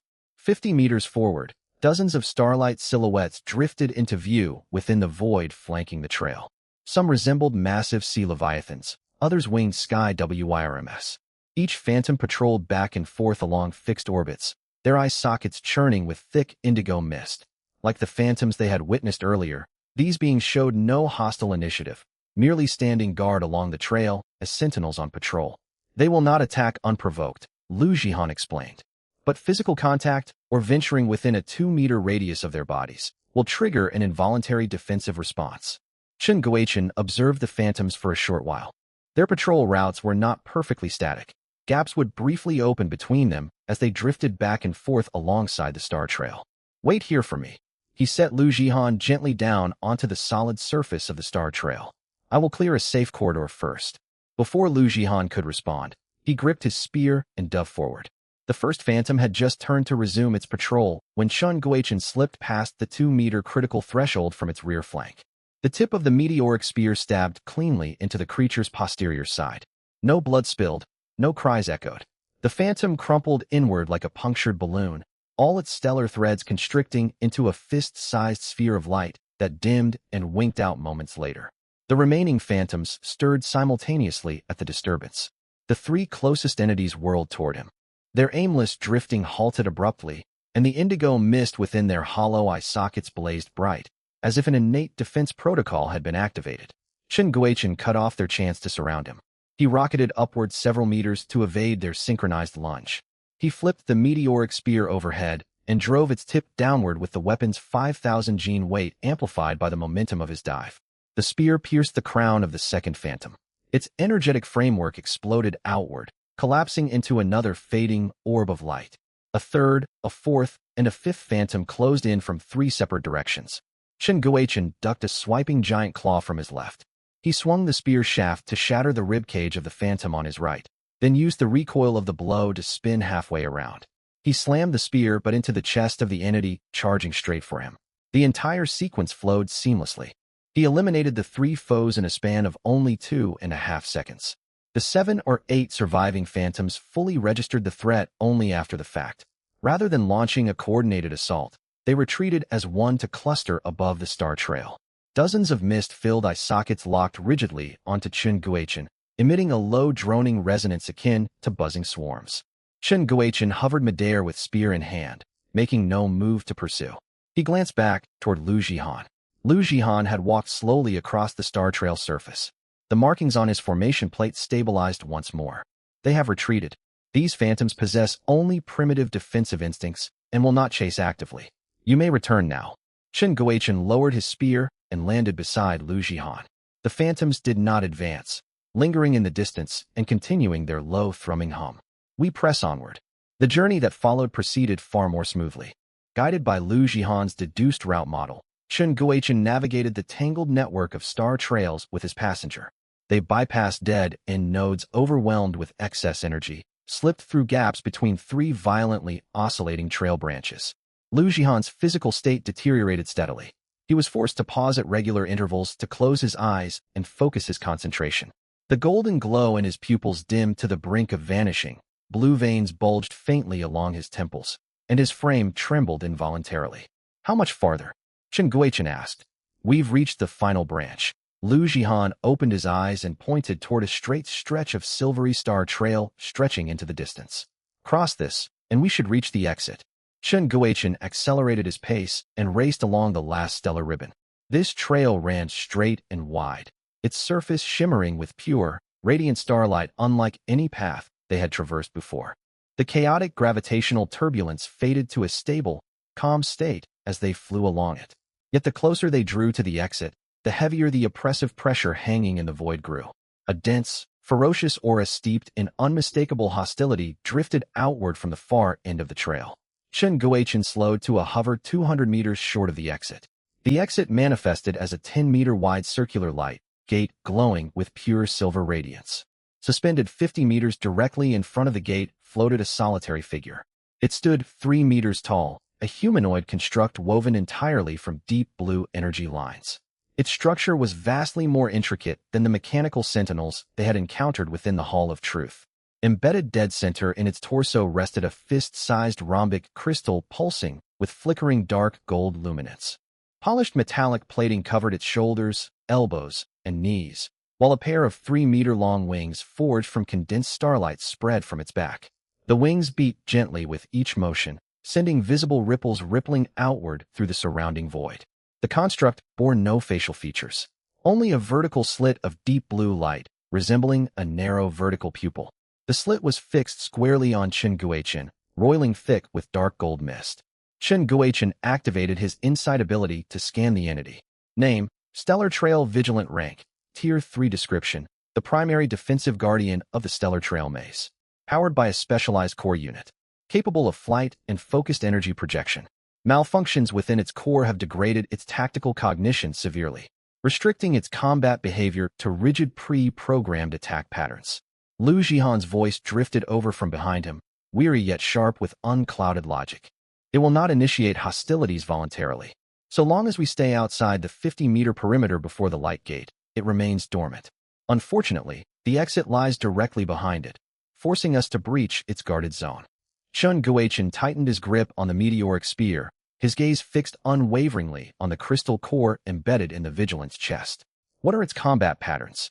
I spent the last several seconds analyzing its framework, Lu Jihan replied. Its energy circuitry operates with the precision of sophisticated machinery. Its assaults follow repeating preset cycles. If you draw it into successive attacks, I can pinpoint brief lulls between each cyclic sequence. Chen Guoqian asked no further questions. He set Lu Jihan down once more, pushed off forcefully into the air. The instant Chen Guoqian crossed the 50-meter boundary, the Vigilant stirred into action. Its vertical optical slit brightened sharply. The starlight wings on its back snapped fully open, unleashing dozens of thin blue energy arrows in a fan-shaped volley aimed to blanket his position. The density of this barrage far outmatched the sentinels atop the stone dais earlier. Chen Guoqian did not attempt to block the assault head-on. He slammed on his brakes a split second before the arrows closed in and veered 3 meters to his right. The energy streaks seared past his left side, leaving blazing thermal trails in the void. He surged forward again, weaving through the gaps between the projectiles. The tip of his spear wreathed in silvery stellar force. Having missed its first strike, the Vigilant wasted no time counterattacking. It raised its right palm and condensed a half-meter sphere of deep blue crackling energy. The energy sphere traveled marginally slower than the arrow volley. Chen Guoqian twisted aside to evade it.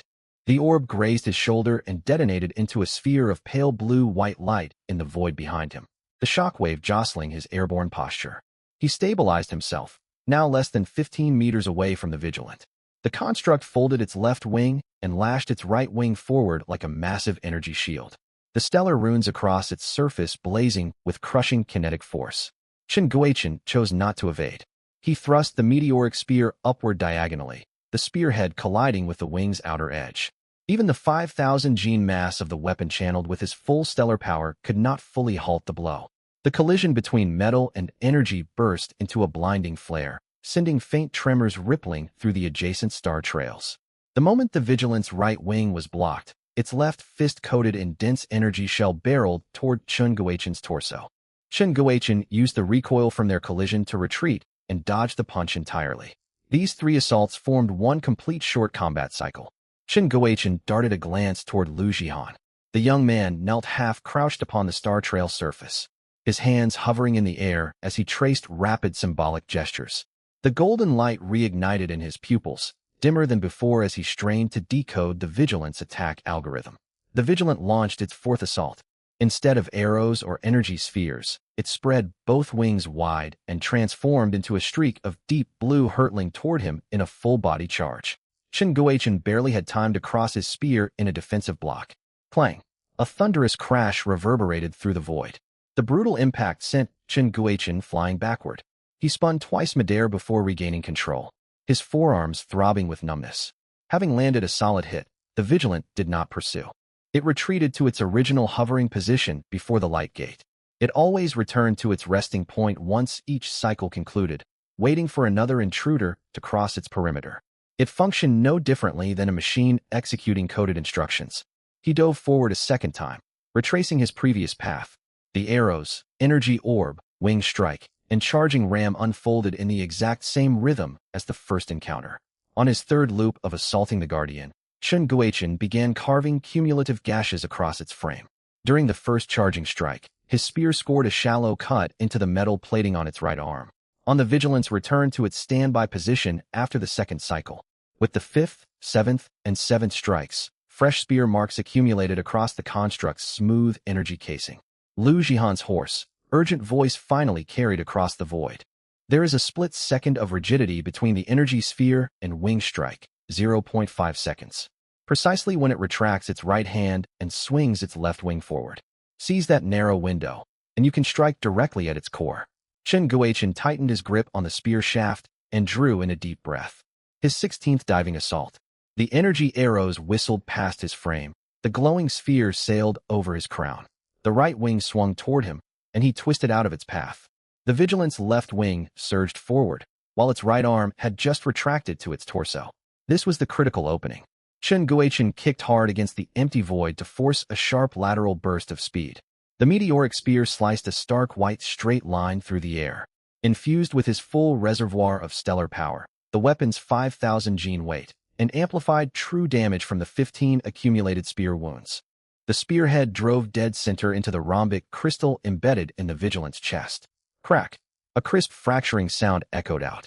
A spiderweb of fissures spread across the crystal's surface, dark golden light bursting forth from every split. The Vigilant's entire body seized rigidly. Its starlight wings convulsed violently before fragmenting from their roots into countless drifting stellar embers. Its head tilted as the vertical optical slit flickered rapidly, resembling a monitor screen powering down under a forced shutdown sequence. At last, the fractured rhombic crystal in its chest faded to complete darkness. The entire humanoid frame crumpled into a cloud of dim light mist that dissipated slowly into the void. A system prompt resounded inside both men's minds simultaneously. Ding. Tier 3, Stellar Trail Vigilant eliminated. Rewards have been deposited into your system storage. Chen Guochen dropped to one knee upon landing, propping himself upright with his spear while gasping for air. Blood seeped from the torn skin of his tiger's mouth, dripping down the spear shaft and vaporizing into thin wispy mist the moment it touched the Star Trail surface. Lu Jihan stumbled forward from behind him, his face drained of all color, the golden light in his eyes nearly extinguished entirely. Even so, he raised his formation plate to scan the space beyond the light gate. His expression darkened the instant the scan finished. "We cannot proceed further," he rasped, his voice barely audible. "Tremendous energy fluctuations emanate from the other side of the gate. My current analytical vision can only discern a vague outline. Yet the intensity of that energy far surpasses the Stellar Trail Vigilant we just defeated." He set down the formation plate and turned toward Chen Guochen. "Forcing your way inside means certain death." Chen Guochen stood up and gazed at the silvery light gate. The silver radiance within the gate remained pure and bright, with no visible flaws. Yet he knew Lu Jihan's judgment was never wrong. "Then we withdraw. Our gains this time are more than satisfactory, and we can always come back later." Lu Jihan nodded. A faint, subtle smile finally tugged at the corner of his mouth as he turned away. "Still, this domain expedition has brought valuable experiences and ample rewards. Besides, you're quite strong, and a decent person at that." Chen Guochen chuckled. "I didn't think you knew how to smile. For my part, you're sharp-witted and a fine companion too." Right after speaking, Chen Guochen activated a random domain teleport scroll to leave. 2 scrolls were required to enter the domain, but only one was needed for the return trip. Lu Jihan had been about to speak, stunned by Chen Guochen's immediate departure. He could only activate his own teleportation and mutter to himself. An intriguing fellow. Chen Guochen's physical form solidified on the sandy shores of Star Vein Resonance Isle. Salty sea wind washed over his face. The crystal atop the star-gathering tower rotated slowly, its silver-blue barrier membrane glowing with a soft sheen beneath the night sky. Starball lay curled by the entrance, eyes closed in rest. Instead of sorting through his spoils right away, Chen Guochen stood quietly on the beach. Lu Jihan's words echoed in his mind. Side by side, overcoming trials within the Hall of Truth had forged trust between the two strangers far quicker than either had anticipated. Pulling his thoughts back into focus, he pushed open the door to his small villa. Starball cracked one eye open at the noise, its silver-blue irises locking onto Chen Guochen. It let out a shrill chirp. It spread its wings and flew over, rubbing its fluffy head firmly against his cheek. "Did you miss me?" Chen Guochen stroked its feathered crest gently. "I'm home now." Starball nipped lightly at his sleeve, as if complaining about his prolonged absence. Chen Guochen smiled, lifted the creature down onto the table, and began pulling his newly acquired items out from his system storage one by one. First came a tome shimmering with silver-blue luminescence, more than twice as thick as the introductory chapter of Stellar Firmament Codex. No characters marked its cover, only a faint spear scar etched across the entire surface, as if a single spear strike had sliced clean through the book. Name: Stellar Firmament Codex, Combat Arts Volume Rank, Special Grade Description. Usable for cultivation upon reaching Tier 3 and above. Contains the complete inheritance of Stellar Spear Arts. Chen Guochen flipped through a couple pages. Like the later sections of the basic codex, all text remained blank, only unlocking once he advanced to Tier 3. "I'll set this aside for now. No rush." Next was a solid silver-blue crystal holding a slowly swirling cluster of starlight at its core, eternal and crystal clear. Held in his palm, the air around the crystal rippled faintly, overflowing with star energy dense enough to nearly condense into tangible matter. Name: Star Core Fragment Rank. Special Grade Description: a shard bearing the primal power of the domain core. It may reinforce formation cores. It may be forged into equipment material or elevate the bloodline of star-aligned beasts. He intended to give it straight to Starball, only to notice the bird suddenly bristle its plumage atop the table. Its silver-blue eyes fixed intently on the fragment in Chun Guichen's palm, claws scraping anxiously against the wooden surface as it let out a short, eager chirp. Chun Guichen glanced down. "You want this?" Starball nodded vigorously, fluttering onto his shoulder and craning its neck toward the crystal, its beak nearly brushing against the fragment's surface. "This was meant for you anyway. Consider it compensation for leaving you behind on my journey." Chun Guichen held the star core fragment out to Starball's beak. The little creature swallowed the shard in one gulp. Its entire body jolted the instant the fragment went down. Tiny stellar specks scattered across its silvery gray plumage blazed to life. Moments later, Starball was enveloped in dense silver radiance, cocooned inside a fist-sized sphere of pure starlight, hovering half a meter above the tabletop. The silver glow pulsed rhythmically within the cocoon, mimicking the slow respiration of a miniature celestial body. "It's already starting its evolution?" Chun Guichen brushed a finger against the cocoon's surface. It felt warm and smooth, the star energy inside steady and tranquil. He carefully relocated the glowing cocoon to the beast nest beneath the villa's eastern eaves. Starball's faint silhouette was visible within the light shell, breathing evenly. Absorb the power peacefully. After settling Starball in place, Chun Guichen retrieved a vial of milky white liquid from his hull. The bottle grew faintly warm to the touch. Name: Stellar Marrow Body Refining Elixir. Rank: Special Grade. Description: distilled from the concentrated essence of stellar cores. Consumption carries a chance to remodel the physical frame and awaken the stellar physique. Success odds vary per individual. Failure bears no lethal risk, yet permanently caps one's star energy affinity at its current level, blocking all future improvement. Chun Guichen reread the item description several times over. Awakening the stellar physique would grant him an immense power leap, while failure would not kill him. Permanent stagnation in star affinity would sever his path of advancement in this world governed entirely by stellar power. His baseline star affinity was naturally abysmal to begin with. He could only absorb star energy thanks to the shared power from Starvane Resonance Isle and Starball. Even if the refinement failed, the repercussions would be minimal. It was a gamble worth taking. He twisted open the vial cap. A frigid, rich aroma redolent of the deep void washed over him. Without further hesitation, Chun Guichen tilted his head back and drained every drop of the silvery liquid. The fluid transformed into scorching torrents the moment it touched his throat, surging down into every vessel and limb. Every pore across his skin burned fiercely, and red-hot metal shards seemed embedded deep within his bones. His flesh stretched to its limit. Gritting his teeth through the agony, he seated himself cross-legged and activated the cultivation method recorded in the Stellar Firmament Codex. The raging stellar marrow power rampaged wildly through his meridians. He could only guide the surging star energy to scour every inch of his flesh and bone repeatedly. He lost track of time, whether hours had passed or merely a handful of breaths, until the searing torment abruptly faded. The chaotic silver-blue star energy stabilized, coalescing into a minuscule, slowly spinning silver vortex deep within his core. The second the vortex fully formed, Chun Guichen felt an unprecedented lightness of mind. He could practically reach out and trace the crystalline peak of the star-gathering tower with his consciousness. Conversely, his physical body felt heavier than ever before. Each muscle fiber and bone had been recast by condensed star force. He opened his eyes and stared at his palms. A faint layer of silver luminescence lingered across his skin. Focusing his will, he pressed his palms together and channeled his internal star energy toward his hands. A concentrated orb of silver-blue light bloomed between his palms, over 3 times brighter, purer, and more condensed than any star energy he had summoned previously. Chun Guichen dispersed the light sphere and exhaled a long breath. He had successfully awakened the stellar physique. Standing to stretch his limbs, he found star energy circulated through his body with incomparable fluidity. He clenched his fist. The slightest exertion summoned a thin protective film of star energy across his forearm. What a remarkable treasure! Chun Guichen suppressed his excitement. No wonder it ranks as special grade. A single vial completely rebuilt my foundational physique. Name: Chun Guichen. Level: Tier 2 Physique, Stellar Physique 1. Star Affinity: Accelerated Star Energy Absorption, Smoother Comprehension of Stellar Attuned Scriptures and Combat Arts. Stellar Self-Healing: Star energy permeates the physical form, drastically accelerating recovery from flesh and bone wounds. 3. Evil Bane.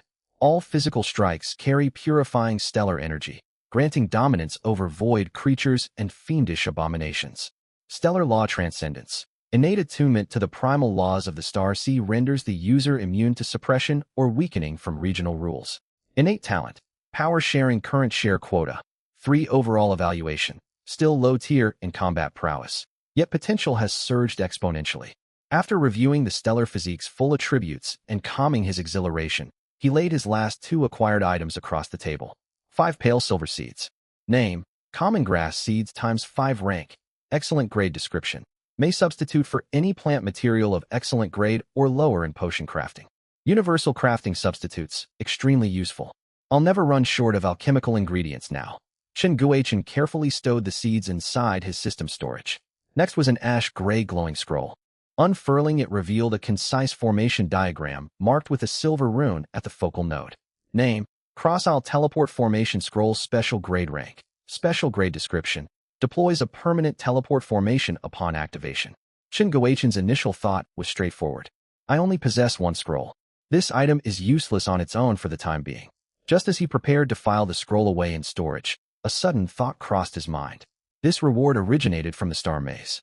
Before he could open the chat interface, a flood of messages from Shermang popped up instead. Shermang, I've finished crafting the gears. We can complete the trade now. Shermang, where are you? Don't back out after I put in all this work. Shermang, send me a reply if you're online. I'm growing anxious waiting. Shermang, did you run into trouble out there?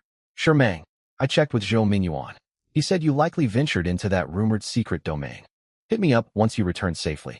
Reading the messages reminded Chen Guochen of their agreement to exchange the gears late the previous night. It was now well past midnight. Chen Guochen, my apologies for vanishing abruptly. I was tied up with unexpected matters. As compensation, I'll include extra iron during our transaction whenever you're ready to trade. Moments after sending the reply, Lu Jihan messaged him first. Lu Jihan, did you also receive a Cross-Isle Teleport Formation Scroll? Chen Guochen, I did. Lu Jihan paused several seconds before responding. What are your thoughts on this? Leaning back against his chair, Chen Guochen mulled it over. He and Lu Jihan had fought side by side through the Star Maze and slain the Star Maze Knight Sentinel within the Hall of Truth. Chen Guochen, I suggest we form a formal alliance using these paired teleport formations as our collaborative foundation. Just as we cooperated exploring the domain, we can sign a binding soul contract for mutual protection. I'll draft the contract scroll if you agree. Lu Jihan replied instantly. Agreed. Send over your draft terms, and I will revise and supplement them accordingly. Chen Guochen retrieved a blank contract scroll looted from an earlier treasure chest and began drafting binding clauses line by line on the system panel. Article 1. Both parties are formal allies. Neither shall inflict harm upon the other through direct assault, indirect framing, deliberate deception. Article 2. The Cross-Isle Teleport Formation is reserved solely for the 2 signatories. Neither party may transport third individuals to the other's island without explicit written consent. Article 3. Each party must promptly notify the other of incidents concerning their ally, with no willful concealment of critical information. Chen Guochen proofread the drafted text 3 times to eliminate loopholes before sending the document to Lu Jihan. Several minutes later, the revised version returned with an addendum appended to the 3rd clause. In urgent crises within one's ability to assist, both parties must render aid to one another. Chen Guochen gave his approval. This amendment is acceptable. The contract scroll blazed with soft golden light once both sides confirmed their consent, splitting perfectly down the middle. One half fused into Chen Guochen's forehead, while the other vanished through the communication interface toward Lu Jihan. A gentle warmth spread across Chen Guochen's brow as the golden mark embedded deep within his soul. He could sense an ethereal golden thread woven into his spirit, stretching across the sea to connect him firmly to Lu Jihan on clear bright isle. Ding. Soul contract signed successfully. With the contract finalized, Chen Guochen took out his teleport formation scroll and selected a flat stretch of vacant ground beside his villa to deploy it. The scroll dissolved into wispy ash-gray mist upon touching the ground. Once the haze dispersed, a 2-meter-wide circular runic pattern materialized across the soil, its central silver rune flickering once dimly. I've placed my formation. How about yours? He messaged Lu Jihan. Lu Jihan replied with a photograph. An identical runic array glowed faintly atop stone pavement on the southern shore of Clear Bright Isle. Shall we attempt activation? Lu Jihan proposed. Chen Guochen stepped into the center of his formation. A faint suction tugged at his feet as the silver core rune flashed briefly before dimming. Simultaneously, the matching formation on Clear Bright Isle flickered in perfect synchronization. Ding! Cross-Isle teleport formation activated.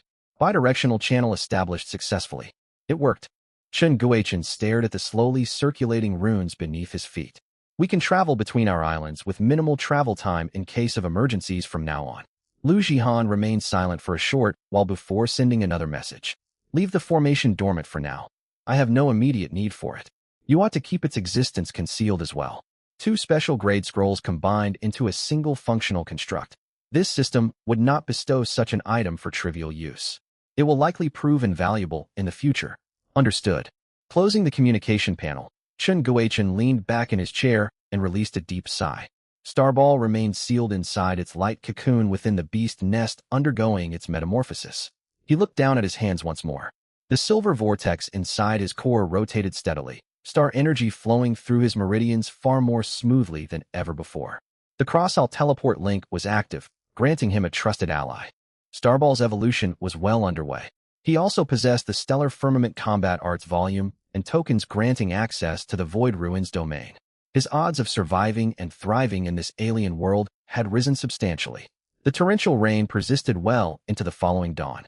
Chen Guochen had spent the entire night cultivating, clearly noticing drastically accelerated progress courtesy of his new stellar physique. He paused his practice and stepped outside the villa to watch over Starball, waiting for signs of the creature's transformation finishing. A private message notification suddenly pinged. Shermang, glad to hear you're unharmed. Can we finalize the gear trade now? Chen Guochen. Yes, we can proceed. My apologies again for the delay yesterday. Shermang, no worries, unexpected things happen to everyone. I've listed the goods on the marketplace. You can complete the purchase whenever you're ready. Chen Guochen, the delay was my fault. Raise your listed price slightly as compensation on my part. Shermang, no need for extra payment. A man honors his word, so we'll stick to the original agreed price. Though I wouldn't mind more transactions with you down the line. Chen Guochen, I appreciate your integrity. I'll definitely come to you for future trades. Chen Guochen opened the trading marketplace and waited for Shermang's listing to refresh. 80 gears appeared shortly afterward. He confirmed the transaction, deducting 800 units of iron from his storage and receiving the gears in return. Coupled with the solar panels and wiring previously traded from Lu Jihan, every required material was now on hand to assemble automated constructs. He strode quickly into his construct workshop. The alloy door sealed shut silently behind him, muffling the roar of the external rain. Soft lighting filled the workspace, and a pale blue holographic display hovered above the main control console. Chen Guochen pulled up the fabrication interface and inserted each component into its designated slots. For solar panels, 200 units of iron, 40 wiring cables, 80 gears. Every material required for 4 functional units was fully accounted for. Confirm fabrication for logistical automated constructs. The control ring lit up in pale blue. Robotic arms along the assembly lines sprung into motion, breaking down and reconstructing the raw materials piece by piece.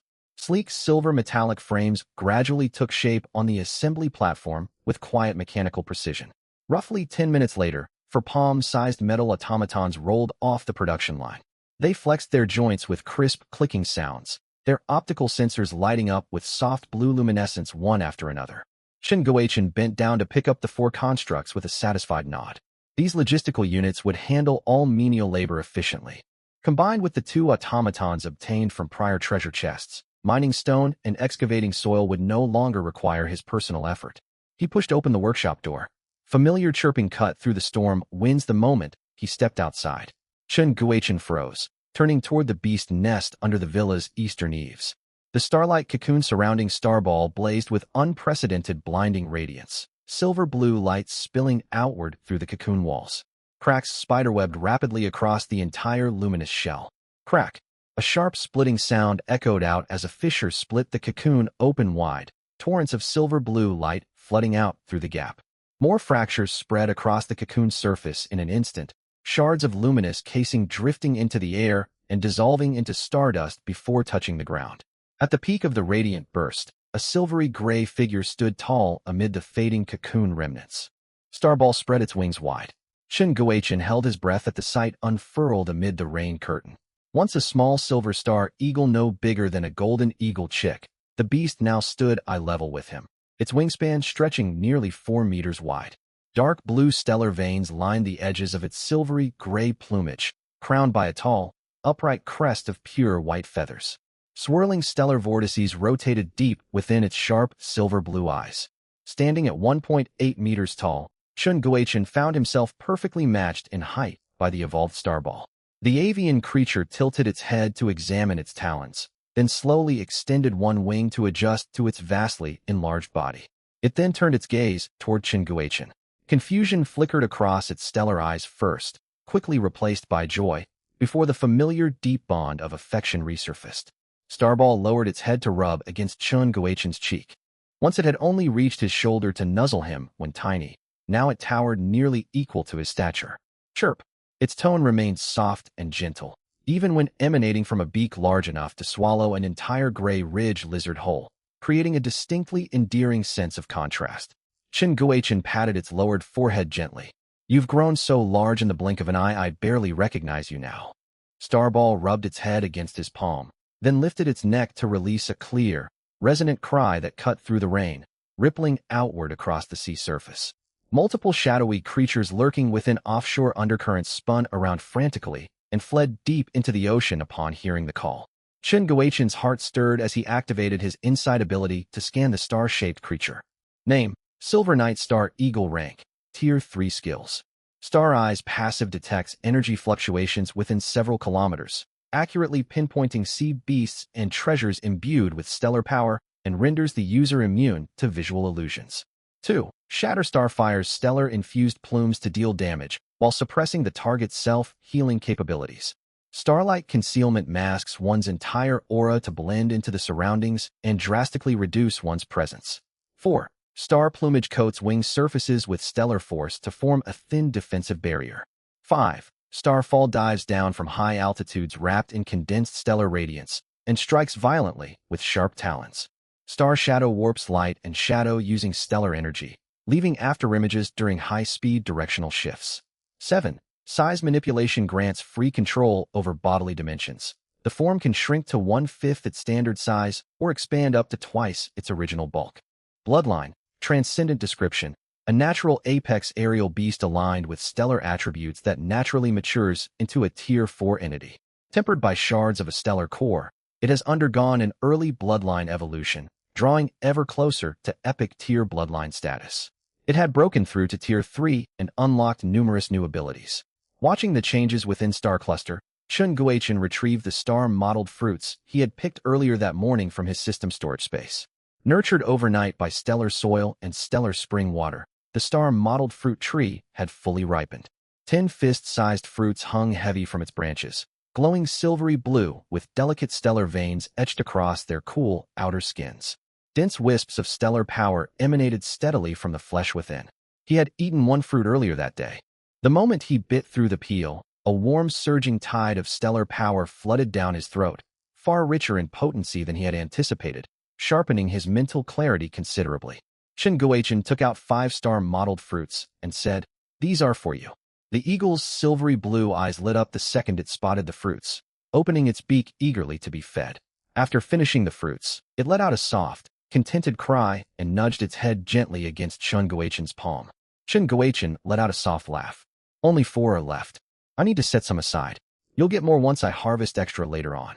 Star Cluster did not throw a fit. It shrank its physique and perched back on Chen Guochen's shoulder. Man and beast quietly watched the raging storm raging beyond the star formation barrier. With Star Cluster's promotion to Tier 3, Chen Guochen examined the buffs granted by their shared bond. His physical stats had received a mild boost, yet he could not access any of the eagle's listed skills apart from Star Eyes. He wondered whether this limitation stemmed from their differing species or flaws within the shared talent mechanism. 8 o'clock in the evening. Chen Guochen sat by the fireplace inside the small villa, sharing roasted gray ridge lizard meat with Star Cluster. The eagle's appetite had grown tremendously. It gulped down most of the tender flesh from an entire Tier 2 gray ridge lizard in just a few bites.